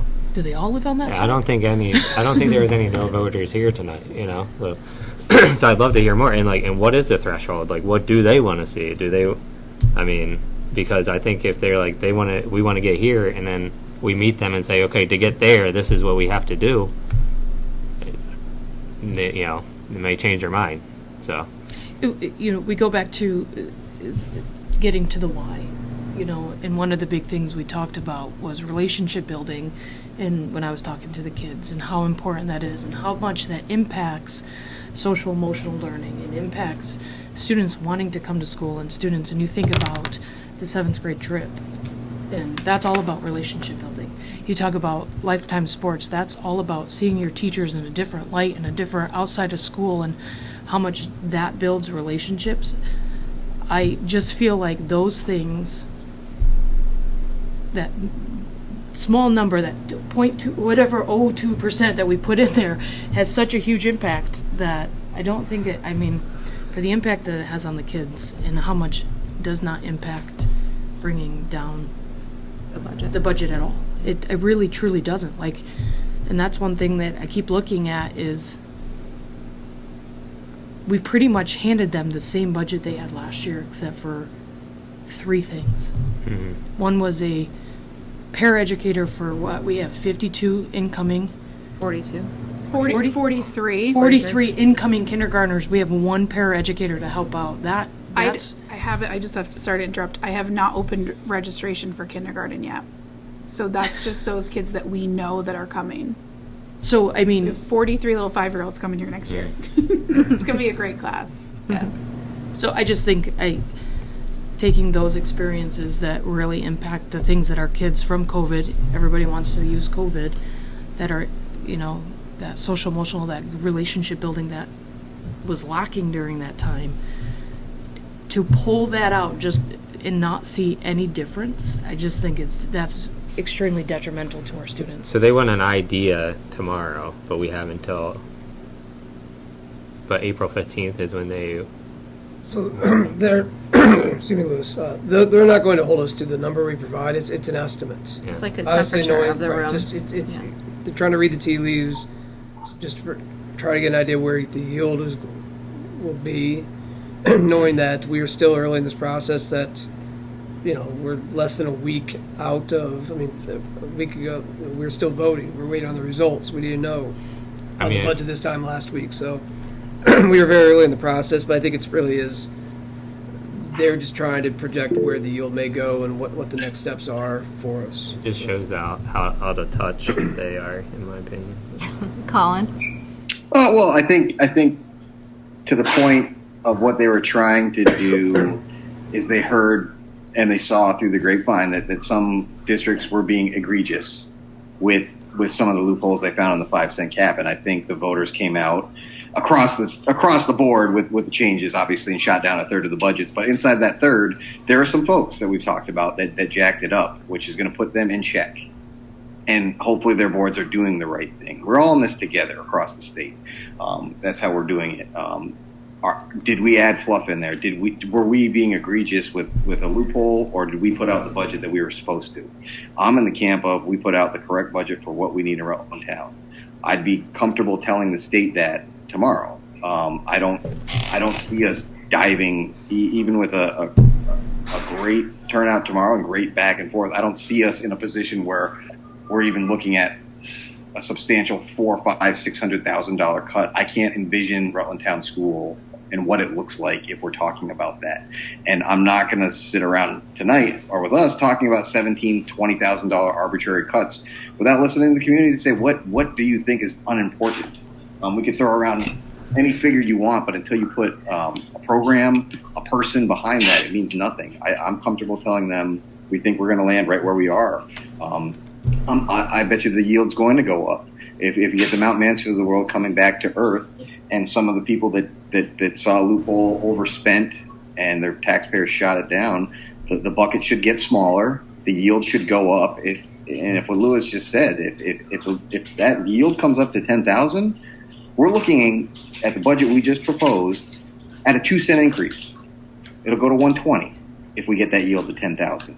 If people around the state actually put the budgets together like we did, spend money the way we do, then we're going to be in good shape. I look at the neighboring district, and if we get rid of all the funny calculations Vermont puts out, our neighboring, very similar demographic people to Rutland Town, actual student spending at the Barstow School is about $24,000. We spend about 20. Forget about the equalized, all that other stuff. We're $4,000 less per student that we're spending. And I think the state's trying to drive consolidation where it makes sense, but they're, in my opinion, also not strong enough to lead the communities that need to be consolidating where they can find these things to say, hey, we got to control spending statewide. But look at us. Look at the 353 students plus the high school students, and we don't control that tuition. We are responsible. We are spending well. We have size. We're not egregiously spending. There's certain districts that are overspending in the state. There's also some that make sense that they need to start thinking about how do we more effectively educate these 30, 40, 50 kids? Can we do it better? Can we share resources? I don't think we're one of them. And that's what I want our voters to hear. We're not this school spending ridiculous amounts per student. We're just not. We can't pick our school up and move us to a different state. So I'm in the camp that I'm comfortable telling them I think we can get the proposed budget across. Lewis, if the yield goes up to 10,000, what would be the savings possibly? It knocks 4 cents off. 4 cents, so instead of $1.23, it'd be $1.19. Is that what you're saying? Before the CLA adjustment, yes.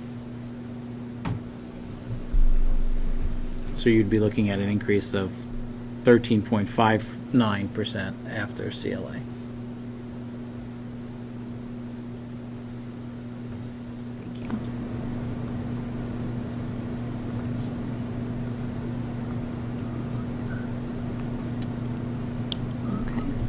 Anything else on the finance reports? Anyone want to discuss? So that's 1 cent better than my calculations. So thank you.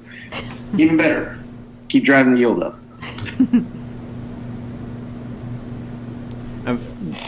Taxpayers are going to look at their impact on their tax bill, though. They're not going to look pre-CLA, and their impact on their tax bill is the 13.5%. And just to clarify, we have nothing to do with the CLA. Correct. Yep. And the only way to get that CLA to go back up is to have our houses reappraised, which Correct. is run by the town. Correct. But that, I mean, that doesn't shift anything. You get it reappraised. The bucket of money that Montpelier needs to spend doesn't change or the home values change. I mean, that's basically there's so many variables that go into this calculation. It's like, at the end of the day, the budgets need to come out, and if it's $100 million, it's $100 million. And then they start playing around with, okay, what's the per pupil count? What's this? And who's going to pay for it? Not like that property values are going to change what we're actually spending per student. It doesn't impact everybody equally. So when you go through a reassessment, if you're currently at 75%, you may see some people's home values go up 25% and bring them to 100, but you may see some people's go up 40% and other people's go 5%. So some people make out in the reappraisal and some don't. But the average should be an increase of approximately 25%. Yeah. All right, moving on to director's orders. I'll need a motion to approve those. I'd like a motion to approve. Thank you, Abby. You're welcome. All in favor? Aye. It's unanimous. Approval of minutes from February 13th. I have a few comments on them. The bottom of page 1, change ways to ways. So the WEIGHS should be changed to WAYS. And then on page 10, the gentleman's name is Josh Stevens, who is running the Adult Softball League, not Josh Hayden. And just to clarify that Sarah was touching base with Mike and Kelly about the safety of the field at the school, not the field at Northwood. Just wanted to make sure that was clear in the minutes.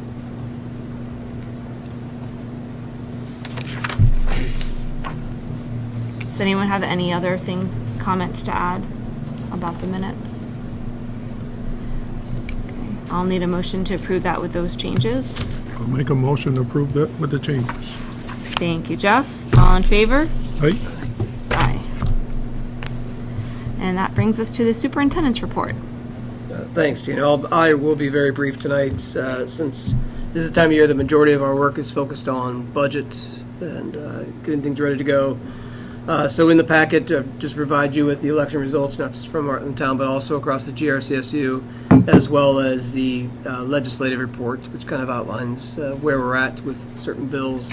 There are some bills, obviously, I'll keep an eye on, particularly around literacy, the cell phone, just to see what their potential impacts may be. But we'll, at the end of the session, when we see where the dust settles, we'll have more information, what that means for Rutland Town, as well as for our GRCSU. So, but, I'm sure Sarah and Mike will have things that they'll want to share more building-based stuff. Can I just make a mention? I was reading through your legislative report, and it did mention that CTE, the Career and Technical Education, that they were looking to expand it through middle school. Yep. And so that's just something to kind of keep the board in the loop about, because that's one of the reasons that we gave for expanding to the second floor, so that we had more room in the school to bring CTE education, which we can see in the tea leaves that the governor is going to be pushing. So just something to kind of keep in mind for next year. Yeah, we're waiting to see what that looks like and what impact it'll have, particularly with our work around Stafford Tech, or if we more building-based. We do know that there'll be another committee that will have to be formed. I think we have more committees than we know what to do with sometimes, but the state loves to continue to form committees for us, just do work. But there will be a committee set up that will be across SU as well as district-based, and we'll know if there are any more further expenditures need to be made at our schools. So. Thank you. Once a committee is formed, does it absolve at any point, or is it something that just kind of meanders for years? I mean, Well, time's a finite. Committee work thing. really is meant to, all like local wellness policy. Once this is approved, we will have to form a local wellness policy for the SU. And the main purpose and driver of the local wellness policy a committee will be to look at the procedural pieces that are lined out in the policy, make sure that we're doing them. We look at developing a way to measure how well we're doing, and then develop a reporting schedule. So it's something which will be done on an annual basis. With this, I would expect that this will probably fall on the same lines. But our concern with something like this is just we don't know if there are any further expenditures that would need to be taken in terms of programming, staffing. You just don't know what will be lined up in there. I do know, and I've said this before, that there are, as we look at our career technical education centers across the state, the way they interact with communities is different. I know that, Stafford does a great job for our students in this area, but their interaction with our students is much different than, say, Hannaford, up in the Middlebury area, which is much more hands-on and much more open in terms of students having access from middle school through high school. And so students go there for a course or a class, moving out, while Stafford here is more 2-year full-day program, which so therefore when you look at CT, then the concern is, does that fall solely upon the schools or districts that there'll be very much that Stafford can provide, while Hannaford might be in a position where they can easily fold some of the schools up north into that. So that is a concern. I did express that concern to Jeff Francis, and he shared that with some of our representatives as well. Thank you. That's not a knock on Stafford. You want to take that, but Yeah, it's just the reality of the different inconsistency programming. in terms of programming and resources across the state. All right, moving on to the principal's report.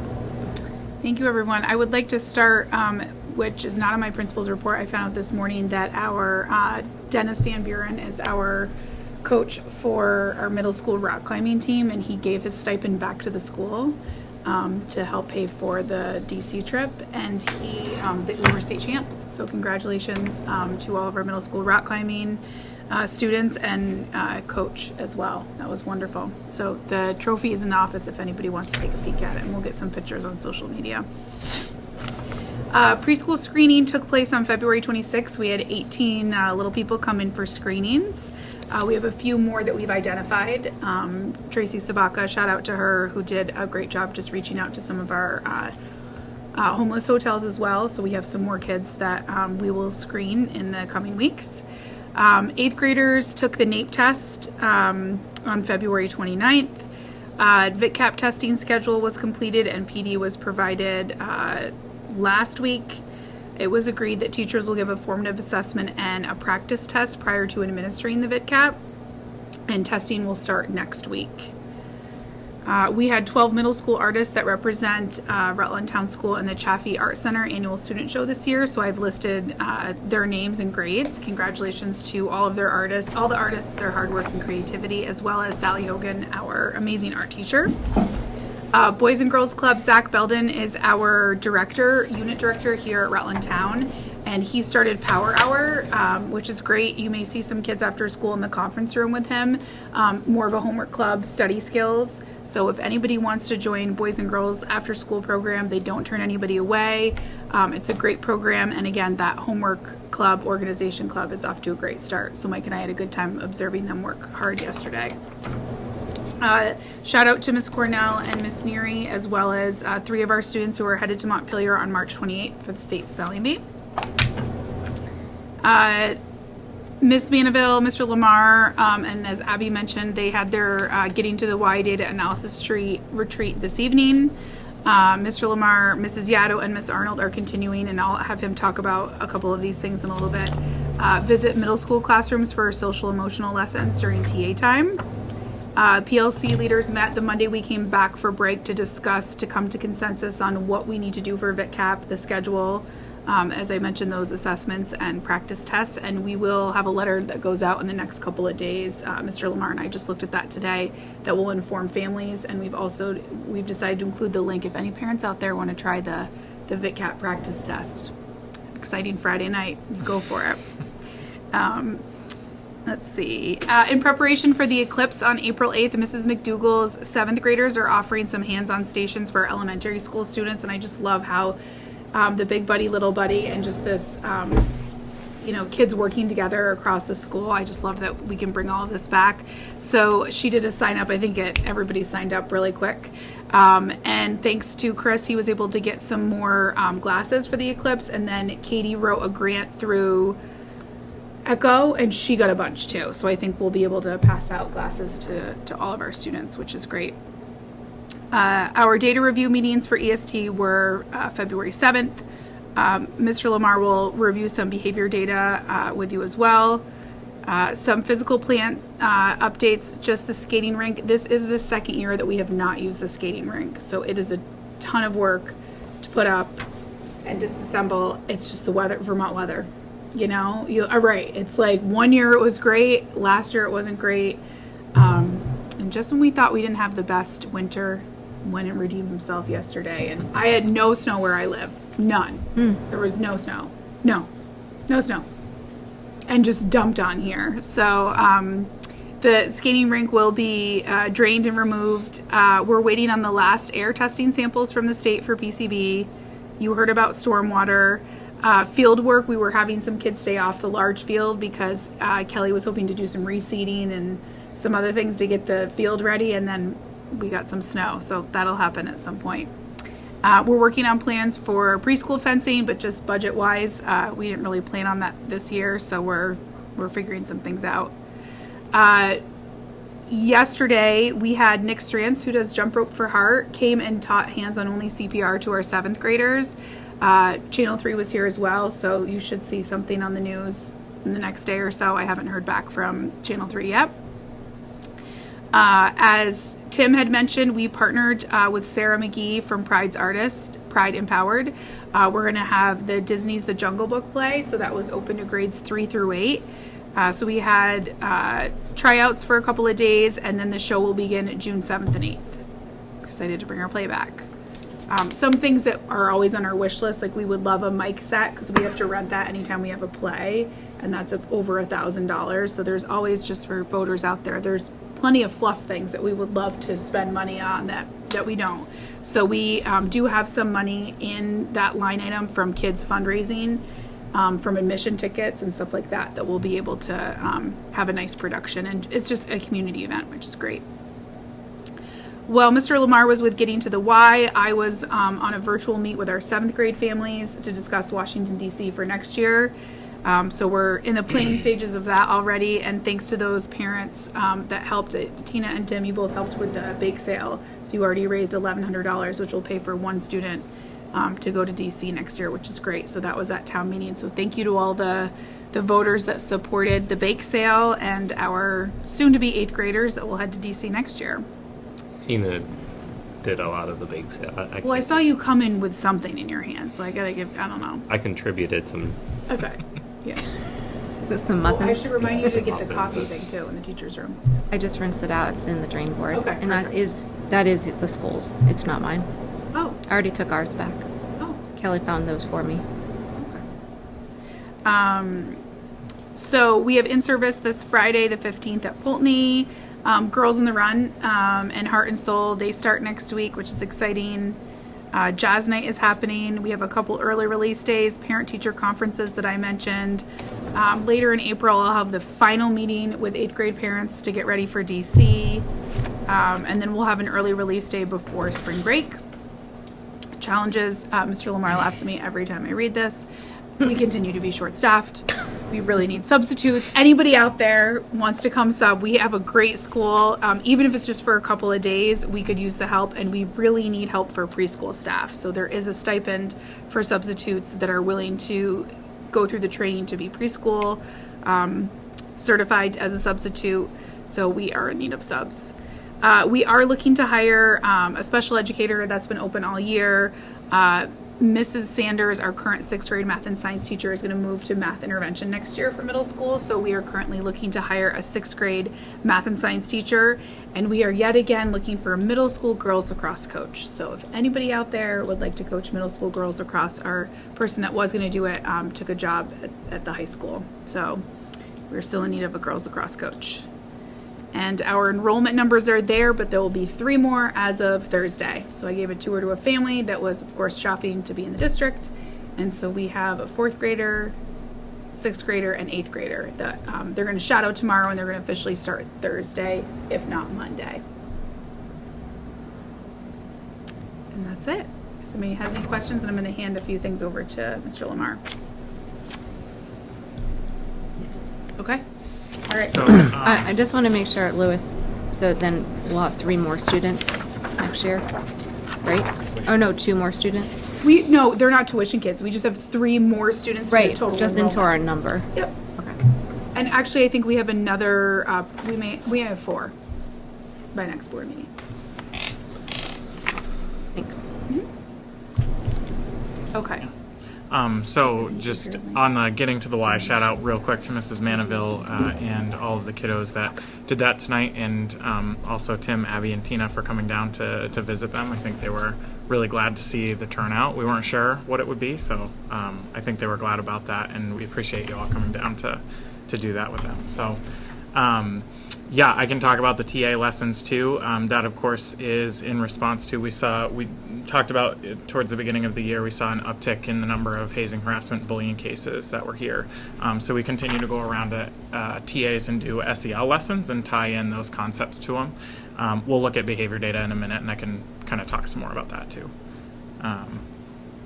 Yeah, and then I think we're on to behavior data, right? Did I miss anything else? Yep. Okay.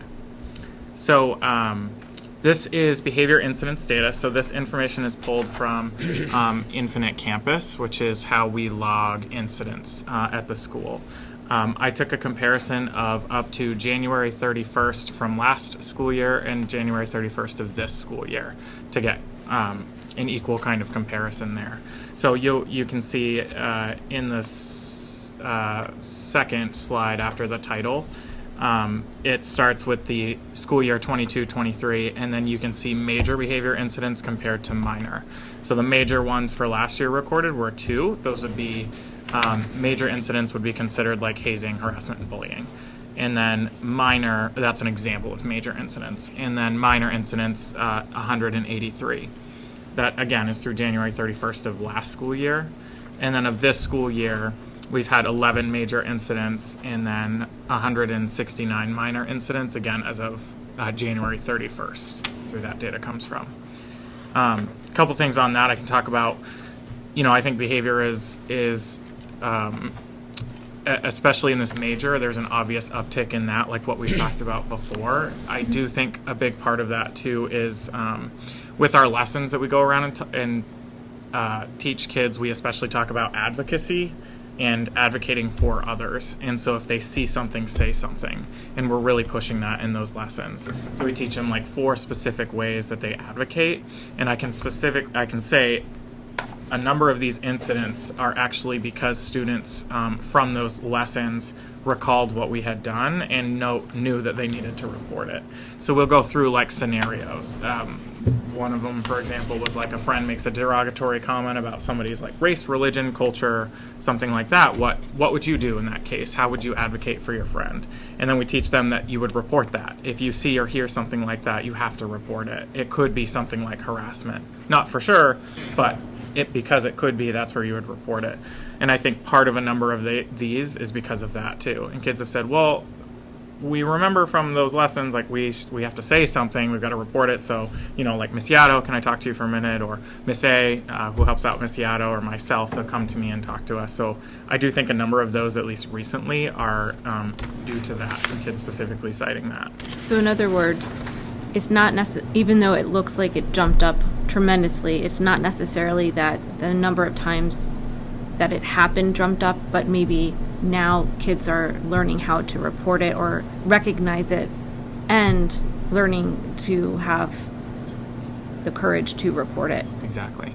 I think that's part of it, but I think Mike and I have also talked that it's also the the school is a reflection of the community that you live in. So in some of these situations, kids are repeating behaviors and words that they hear in the home. So they may not know that that is harassment, and they will say, you know, well, my parent or my cousin, or they say that. And then it comes the education piece of, and we've had to have some really tough conversations with parents too. That, yes, you may have been able to say that a number of years ago, but this is not okay to be saying in the workplace or in a school setting. So those, I think, have been some tough conversations, especially in the beginning of the school year. And I think particularly a number of them came from thinking those things are funny and would joke about those types of things when it's not actually okay to joke about those things. And then kids feel uncomfortable about it, they report it, and then we address it. And I think that's a big part of it too. A number of those incidents came from that kind of a mindset, if you will. Well, I'm glad that you're able to educate them now because you are aware of it happening because it's getting reported. So that's great. And I think, you know, we really try to do not just like the restorative that saying is said a lot, but we try to bring in parents to have those conversations with us. So not just having a conversation with the kid, but with both parents. Even if those parents aren't together, we want to bring everybody in together to have that conversation. So we've really pushed that early on this year. And I can kind of go through if you want the slides or if you want to ask questions, totally up to you. I just pulled and broke it down for the major incident types for last year to this year, and then minor incident types. Apologies on the formatting, it kind of gets weird pulling from the software we use. And then I just broke it down by month, weekday, and down to hour, and then location. So you can see where those came from. Yeah. I got a couple questions for you. Oh yeah, we're ready, Abby. I'm gonna make them real hard. No, I just looking at your, I think it's slide 7. How come you're reporting unexcused tardies as a behavior? Why is that in there? We just record it that way.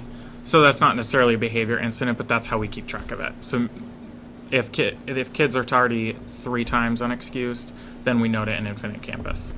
You do? Yeah. So 22 kids are like my kids? Is that what No. you're... Wasn't going to call you out, Tim. That's fine. I'm calling them out. I'm plenty ready in time. Are they? Not necessarily. Is that no. a blanket? This is 22 times of 3 tardies unexcused. Is that blanket across? So no matter. Like if I think we talked about this. Grade. Well, yeah, like No, there's plenty of times where we just we're here to support kids and parents. So we've had parents that have said, we want you to give my son a detention every single time he's late. I have been written up for work. I cannot get him up to the bus. And we say, we're not going to do that, but we can have a conversation during lunchtime about the importance of being to school on time. Because most of the time it's not the kid's fault, right? So it's us just educating the parent that we provide free transportation. You can get them on the bus. But very rarely do we have a consequence, I would say, for kids. We work with families, you know, and sometimes it's hard, you know, we'll look at patterns of your child doesn't have breakfast at home and they're missing ELA, math, and PE every week, you know, and they're not in a good spot because they haven't had breakfast. So a lot of it is just working with families. And if a kid, you know, Mike met with me, I don't know, sometime, you know what today is, sometime this week, and said, you know, we had a student that was late September, October, and then now. No. Okay. You know, we just have a conversation with the parent. There's 3 tardies, you know, can we help? What can we do? It's just having the relationships with the students and with the families. On the same slide, I noticed that there was some cases of leaving school grounds. I was just wondering if you could tell us a little bit about that. Was that all grades or like younger, older? What happened? Yeah, so that's any instance where like a kid might run, and a lot of times it will happen like at recess time. A kid might go and decide that they're gonna head on off into the woods, would be an example of like a recent event like that. So that's how we would log that. Then we obviously call for help, get everybody out there, get them, and then handle the situation. Each one is different, of course, but that's an example of a time. I didn't see that on last year's. So is that something I think with Mike Newer in this was- position, he's doing and Mrs. Yaddo doing a great job in accurately inputting data that would be helpful. So we may have some students that this may be frequent for them, frequent flyer, no pun intended. But we can be like, why is this always happening on a Friday? Or, and then Abby will know, being a, behavior person, that we can really dive into what is the antecedent, if there is one. Is there a pattern, time-wise, day of the week? Is that related to the pre-K fencing that you were discussing earlier? We do need a pre-K fence. I do know a really good fencer that I'm trying to, said I will give you free labor, but you have to pay for the material, which is expensive. So, yes, that, it's We also need, that's by law. yes, too, it's also for licensing. We need to have a fence. Yes. I thought it was like sword fencing, no? No. In pre-K. Yeah, right? I mean- Residential, no agriculture here yet. even Lifetime though- sport, I guess. Even though we did talk about maybe getting pigs to help with the compost bill, but. Colin had his hand up, I don't know. Oh, sorry. Go ahead, Colin. So with back to the tardiness thing, how are we communicating that to the parents?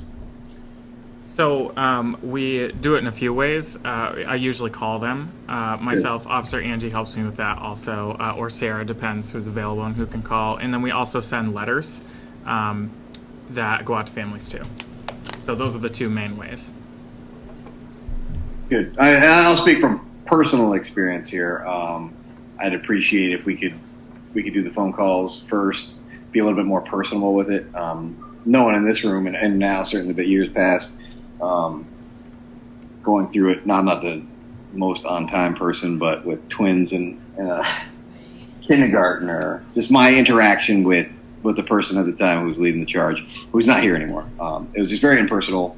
So I'd love to see that, we take each case individually, make some calls, just feel out who the students are and the families. Mm-hmm. My experience was very, very impersonal, and to the point where the person who made the first call could barely get the name right, and just put a bad taste in my mouth. Again, this is from years past, but just to love to give every family the opportunity. Shit happens. So we're taking each case with that personal touch that we come to know Rutland Town, so we know the families and know what's going on. And I know our demographic is shifting. There's certainly more kids in trickier situations that probably the SRO needs to be involved in, but there's certainly other parents that have stuff happen, and then just to get a letter or a random call, it's not fun. Mm-hmm. Yeah, and I do my best, or Officer Angie also helps too, to call when we get those letters, so just give the heads up. Other folks who were here earlier or may be here would probably recall the phone calls I've had with them, just to give the heads up that there's a letter on the way. So I completely agree, Colin. And I think so you're not surprised by like an official letter, think you're getting reprimanded or anything like that. But I think I agree. I call and just check in, especially in a supportive way, just to see if there's anything we can do, touch base and all of that. So yeah, I completely agree. And I think those phone calls open the door.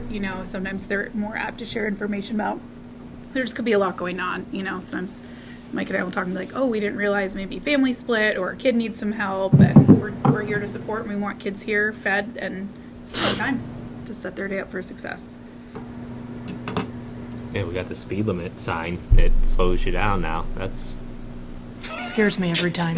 Nobody's used that. I don't have that. Flashing lights, get it every time. Up the hill. That's the first one. I have to press on the gas a little to make it up here. I think even Superintendent Sully's like, man, you got to make it up over that hill. I literally get scared every time. Yeah, it flashes blue. And Yeah, no, it's we like- can slam on the brakes. Lisa's brakes lately because Yeah. I'm like, oh, sorry. So that's my reason for tardiness. Yeah, right. I'm following the law. Yeah. Can I ask just a couple more? Sorry. You know me and behavior data. Yep. Classroom behaviors obviously are highest.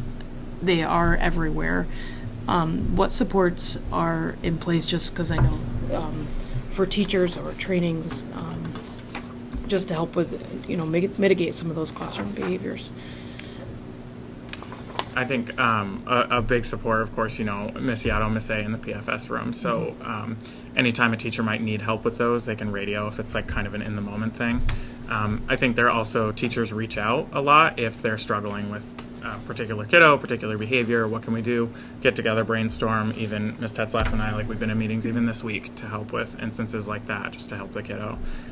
We also have our MTSS system has an SEL component too. I'm on a committee that's kind of outlining what that structure looks like, a little fine tuning it right now. But we do have kids who are in the MTSS process right now, EST for SEL. Some just SEL even, and then some in addition to reading or math or both, and some even all three. So we have that system too to help out. I don't know if you think more. No, I just think that, we've done a great job with like developmental designs, responsive classroom years ago. Those are great refreshers to have again. Abby, you came and provided middle school with some great PD as well.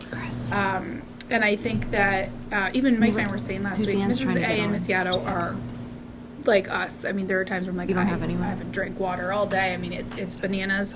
But we've even said, teachers, it's kind of the opposite this year, is that they aren't calling for help. They're really just, our teachers love their kids. And it's like, this behavior, though, isn't acceptable. You got to have them leave. Yeah.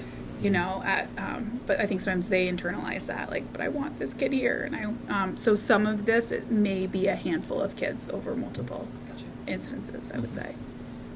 And they keep us all very busy. And the other thing is that the buses went way up. Is there something that we could, I just noticed that, I'm like, oh. I was curious about, have you done anything differently? Because this is all year, right? So we don't. Through January 31st. This is through January. So if you're looking at the bus over the year, have you tried anything to see if it decreases, or was this mostly at the beginning? Like, what have you done? I'm just curious.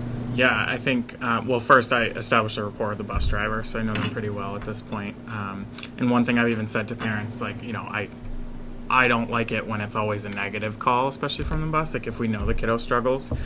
So like one example of something I did, I got some raffle tickets for one and then gave them to the bus driver. So if the kiddo had a bus ride where they were following expectations, like staying in their seat, using appropriate language, et cetera, then the bus driver hands them that ticket, they get off the bus and then give it to their parent, who then knows that they had that good bus ride. Or if they don't have a ticket, then they can reach out and find out what happened on the bus.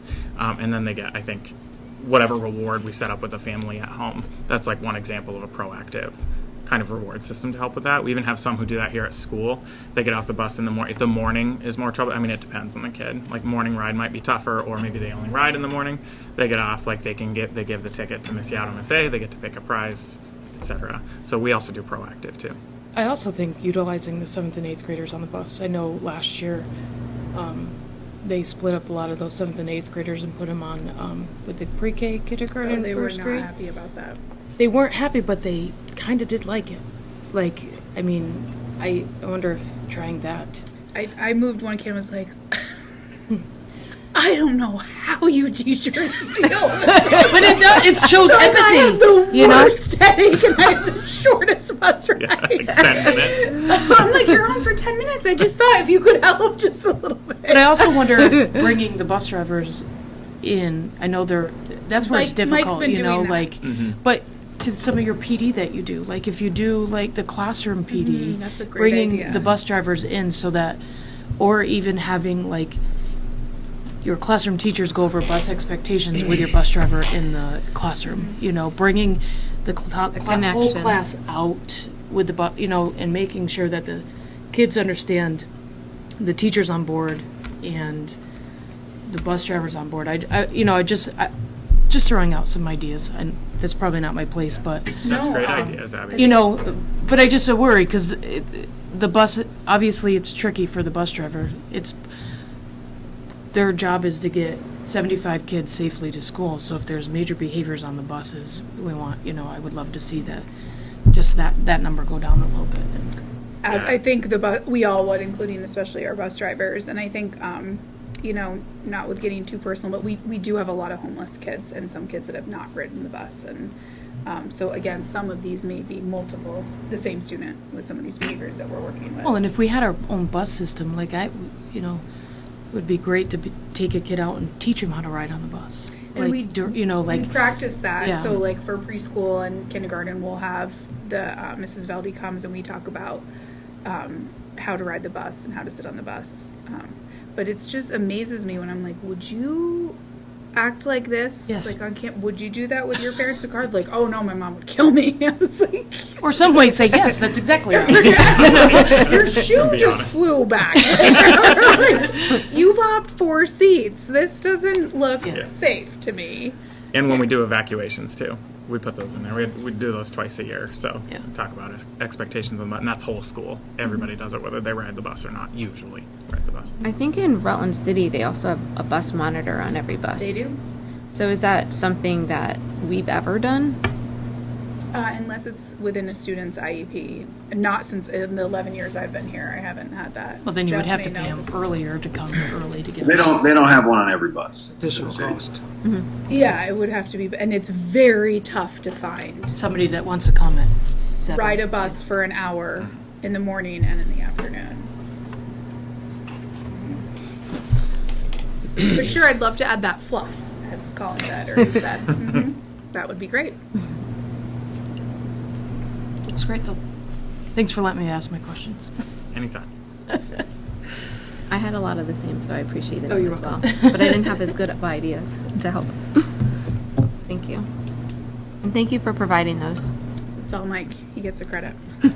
But it is interesting, kids who don't have those experience, I remember working at Proctor and they don't have a busing situation at all. So the first time kids rode the bus was for basketball games and it literally was like, I was a 5th and 6th grade coach and I was like, oh my God, this is awful. Because you just don't think about it. You know, and they right. don't understand that like there's no seat, like they don't actually have to wear the seatbelts and they think they can run amok and you know, kids don't understand that unless it's explicitly taught, you know, in the setting. So I can only imagine. I didn't ride the bus. What are you saying? Yeah, I haven't seen you on a bus, Colin. Not getting on. But And also, if we're looking for volunteers to ride the bus with these animals, I'm not doing it. And I think legally, because I'm a school member, I can't donate my time anyway. So. Thank you. Yeah, no problem. Okay. And so that brings us to the board chair, or no, the personnel. So we have some contract recommendations that were just added on today. Chris, are we going to discuss the probationary and 1-year expiring contracts in executive session? No, there's no need to discuss that. No. That's just informational purposes only. Okay. So the rest of these contracts are as part of the CBA, just we have to let staff know or teachers know by April 1st as to whether or not they'll be offered a contract, and so the board just needs to approve this so that we can let them know. So.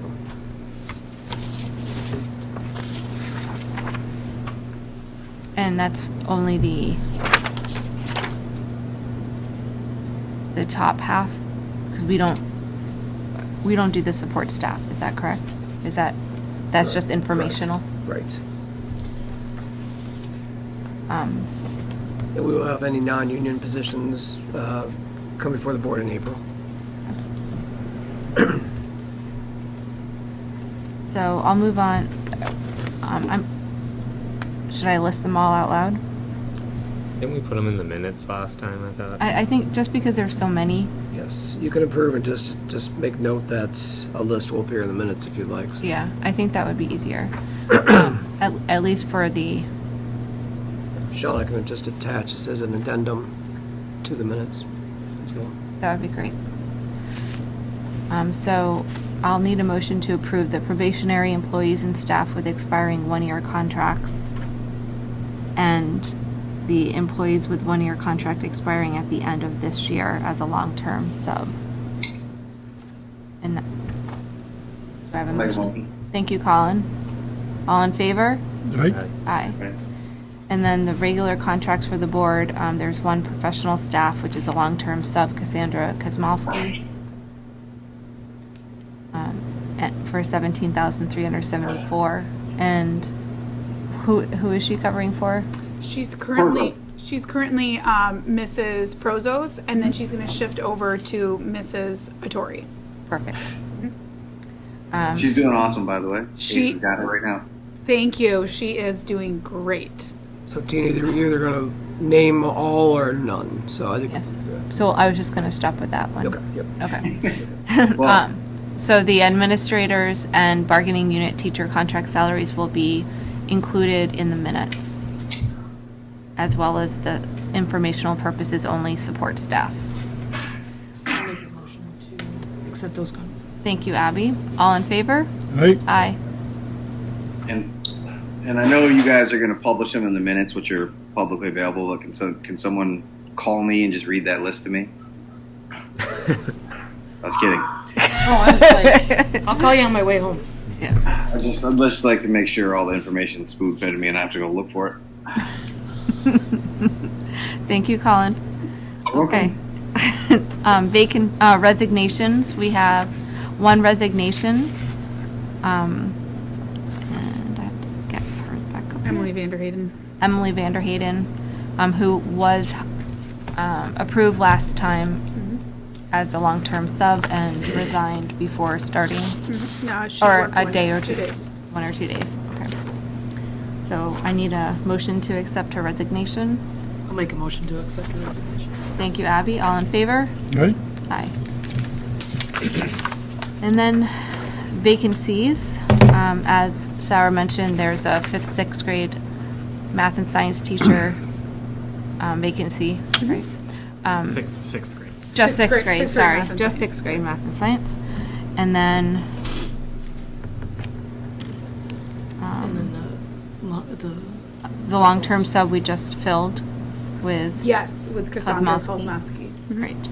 And then there's some throughout the SU noted, and you did mention that there's a special educator position Yes. still. I did not see that in No, I here. forgot to ask Bill today when he's going to post those. Okay. I'm not sure. I haven't seen them posted. I think it's a running post. He's, yeah. Yeah, it just wasn't listed in the packet we got today. And subs, and more subs, especially pre-K. Great. And then that brings us to the board report. So the SU has not met since we met last. They'll be meeting next week, so I don't have anything to add. But I did collate the scores of our self-evaluation of board governance, and Colin, I handed back everybody's with the scores that were made, but since you're not here, I'll hand yours to you tomorrow. In governance priorities, what I did to score them was, for strongly disagree, I gave a 0, disagree, I gave a 1, neither agree nor disagree, a 2, agree, a 3, and strongly agree, a 4. So kind of keep it in the 4-point scale that we're used to. And then score them all out. So in the first section, the governance priorities, I think the board we all agreed that we did well with monitoring student academic progress and wellness, setting goals and following up on them, and making sure the superintendent gets evaluated annually. Under governance protocols, which kind of covers operating protocols of how the board works, and making sure that we are reading foundational documents such as articles of agreement. We are approaching proficiency. We're not quite at the agree and strongly agree level. So when we have our board retreat, I think it'll be important to address that. And then on the governance processes, which covers each member school district within the SU establishes and follows inclusive, transparent, and predictable methods to conduct its work. Again, we were above proficiency in most categories, except for ensuring its members are aware of conditions set forth in negotiated agreements and contracts. So I just wanted to mention that every year, or Christine, when you become a member of the school board, will give you a virtual folder that has all these articles of agreement. So you do have access to those at any time. So if you didn't feel like you were aware now, feel free to reach out to me or Christine, and I'll show you where it is, because I think that would be helpful. And then the last thing that we all agree or most of us agree that we need work on is maintaining an ongoing relationship with locally elected officials. I do think we made some improvement this year in having the senators here last meeting, and we did ask them to come back. So I think that, if we keep that up and keep reaching out to our rep, we'll be able to improve that score as well. Anyone have any other thoughts on that? On the self-evaluation? On the self-evaluation, yes. I think we'll look at that again when we have our board retreat, so I'll save it to discuss further. Okay. Moving on to policies. We do not have any first read policies this month because the SU board has not met yet. So we will have some next time for you. But we had 4 second read, which also have been warned. So they are E9, Animals on School Grounds, E14, Fiscal Management and General Financial Accountability, E15, Capitalization of Assets, and H5, Title I, Part A, Parent and Family Engagement. All of these were addressed last meeting, and any comments, any more discussion on them? Then I will need a motion to move them from second read to published. I will make that motion. Thank you, Abby. All in favor? Aye. Aye. Aye. Colin? He dozed off. What? Wait, are you agreeing to move the policies from second read to accepted? Oh, yeah. Okay. Sure. It's Did we unanimous. figure out the dog situation? Are we good there, or did we not read that? Yes, we're good. Yes, we're good. Yeah. We're good. Okay. Possums and raccoons, are they good or no? No. No, they're still They're allowed. still not good. They're not allowed. Not allowed. All right, well, I guess I'll let it go through. I'm still angry about that, but so be it. The raccoon population Okay. done nothing to anybody, by the way. Okay. Well, moving on to upcoming meetings, future agenda items. We have a special meeting tomorrow evening at Town Hall at 6 p.m. Is that in Center? That's Town Hall's It is in like Center Rutland, where yes. go It's to right on the- Route 4. Okay. It's Just want just to make Route sure 4. there wasn't another building I missed. Are we in the, We're going to. In the basement, you We said? were going to be in the basement, but because we're trying to do a hybrid meeting, we're going to, unless we get a lot of people, we're going to be in the conference room upstairs.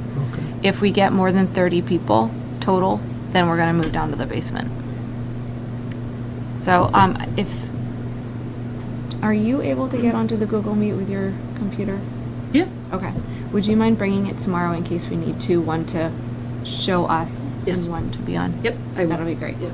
So, all right. So, and then we just added March 20th at 6 p.m. in the library for a budget meeting with the board and hopefully to approve the warrant that night. And then our next school board meeting and special vote is tentatively scheduled. The special vote is tentatively scheduled for April 9th at the usual polling places, both Rutland Town Municipal Building and Rutland Town School Gym. And our school board meeting will also be held April 9th at 6 p.m. in the library.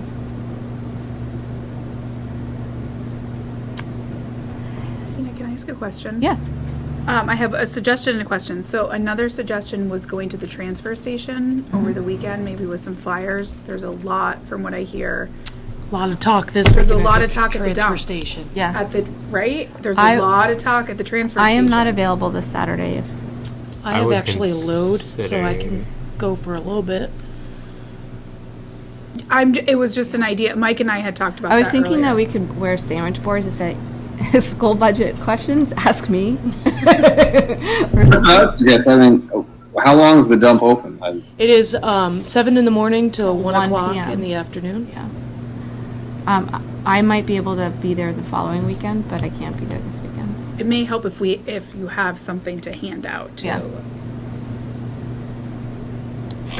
But if we're not ready I don't think we'll have anything to hand out this weekend. this week, because we won't. But I agree. We did post the pamphlet that Lewis worked on at the dump this session, so it was there on the bulletin board.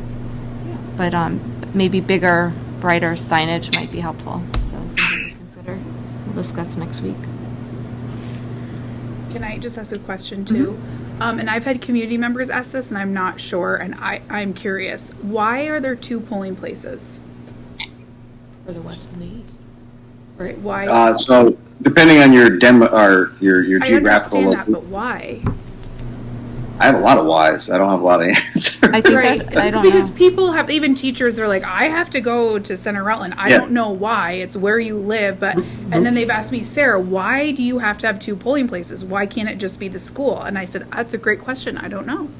It's Ask always your select board been, members, see if they want to change that. 7 is the dividing, So just because it's always been that way? because it's That's always why. been that way, and so this side goes to Center Rutland, this side I goes here. explained that, but they're like, why? And I Hopefully they said, don't put an overpass in. We'll be in.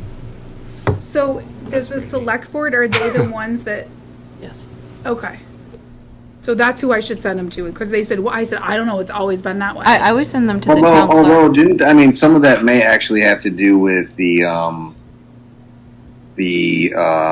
mapping out of Montpelier, because Rutland Town got split up. They changed the way, like, so if we're voting for representatives, like, we're lumped in, they've changed the lines. So I think it has more to do with how we elect our public officials at Montpelier, which is why it's specific to that polling place, because I think certain parts of Rutland Town for that map are in with different locations, if I'm not mistaken. I think you're right, Colin, but I think that we had those 2 polling places before they changed the lines, too. I believe the town has the ability to change the polling places. I know, like, Middletown has changed it from the school to the... Yeah, so I think that would be a question to Select bring to the town clerk and/or select board. I mean, Yeah, Yeah, I mean, I I think just- it would be easier on them to have one spot, I agree.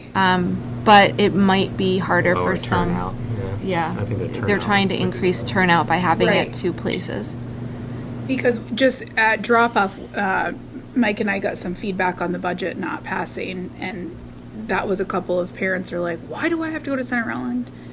Why can't I just vote here? And I was like, I'm not sure you should. Yeah, it would be nice if Carrie you Clark could and ask vote her. either place and not have an assigned Well, place. I was gonna vote here, but I live in Center Rutland. Right, so I'm like, you can't vote. He's like, I can't vote here. I'm like, no, you have to go to the town hall. Yeah. Yeah, I mean, I think we should ask the select board, but I think it's going to be dictated by, I mean, like the city, the wards. I mean, it would cause a lot of confusion to have people voting different areas, and then when it comes to a representative situation, they're in the wrong spot. It was probably 3 people asked that question. so- I'm pretty sure, though, Colin, that when, last year, when we voted on that new line, I think that they asked which section you lived in. So both residents of both districts voted here, however they divided it. For what? Oh, for the building? Reps. Yeah, Pardon? something like that, because I remember them Yeah, asking.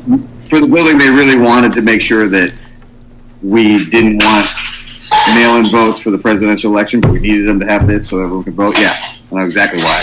So the select board has a lot of control of that. Call Carrie Clark. Yes, call Carrie. Bottom line. Yes, answer. All right.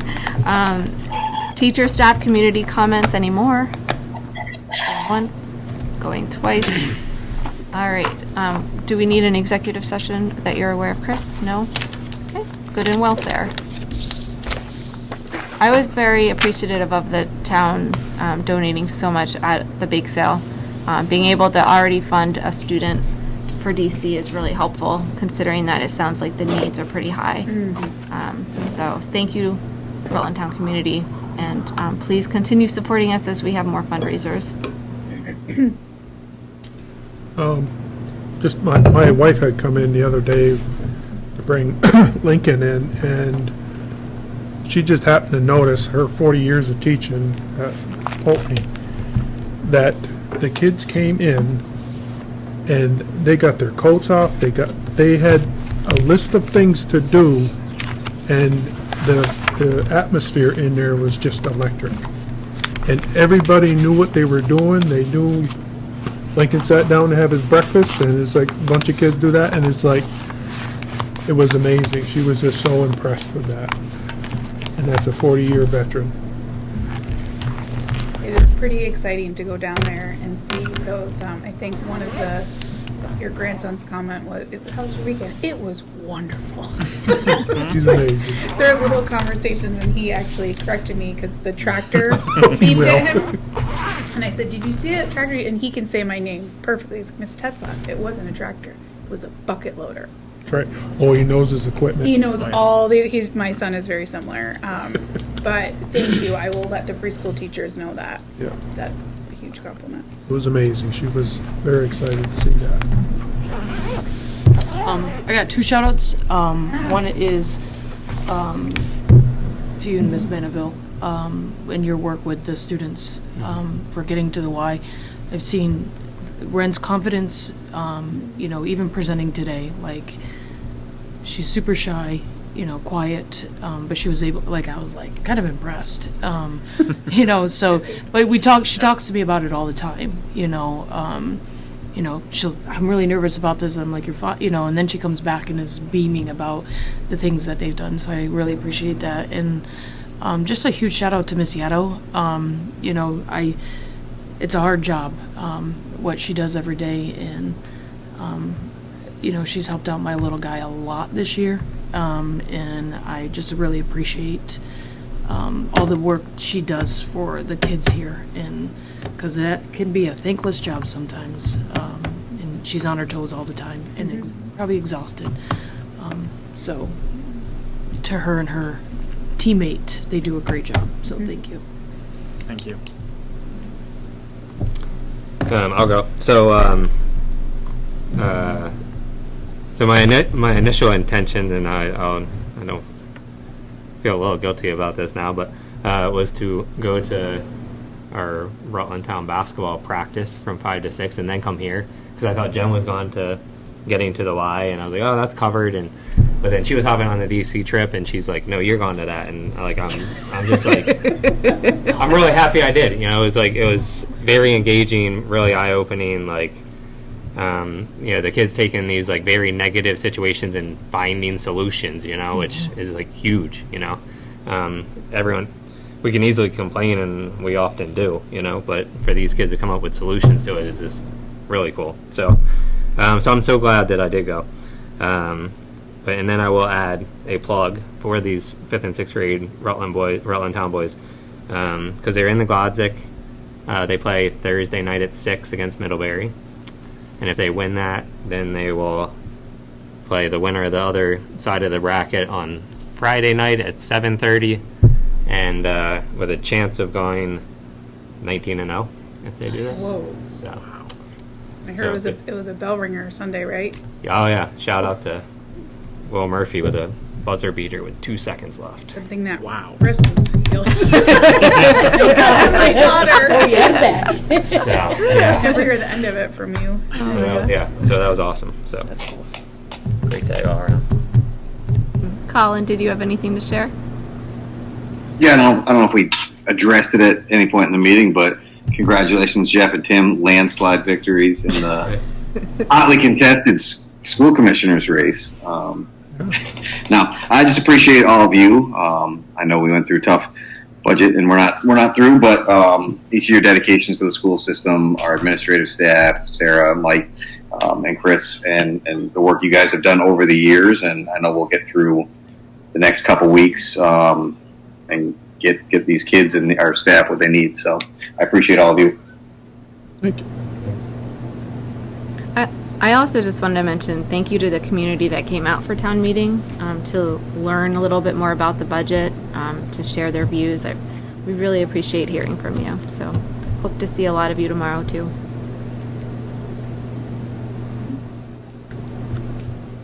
Hopefully we'll see you in the basement. That means there's a lot of people. Exactly. Need your computer then. I got it. Make a We'll motion figure to it out. adjourn. All right. All in favor? Aye. Aye. Thank you, everyone. Have a good night.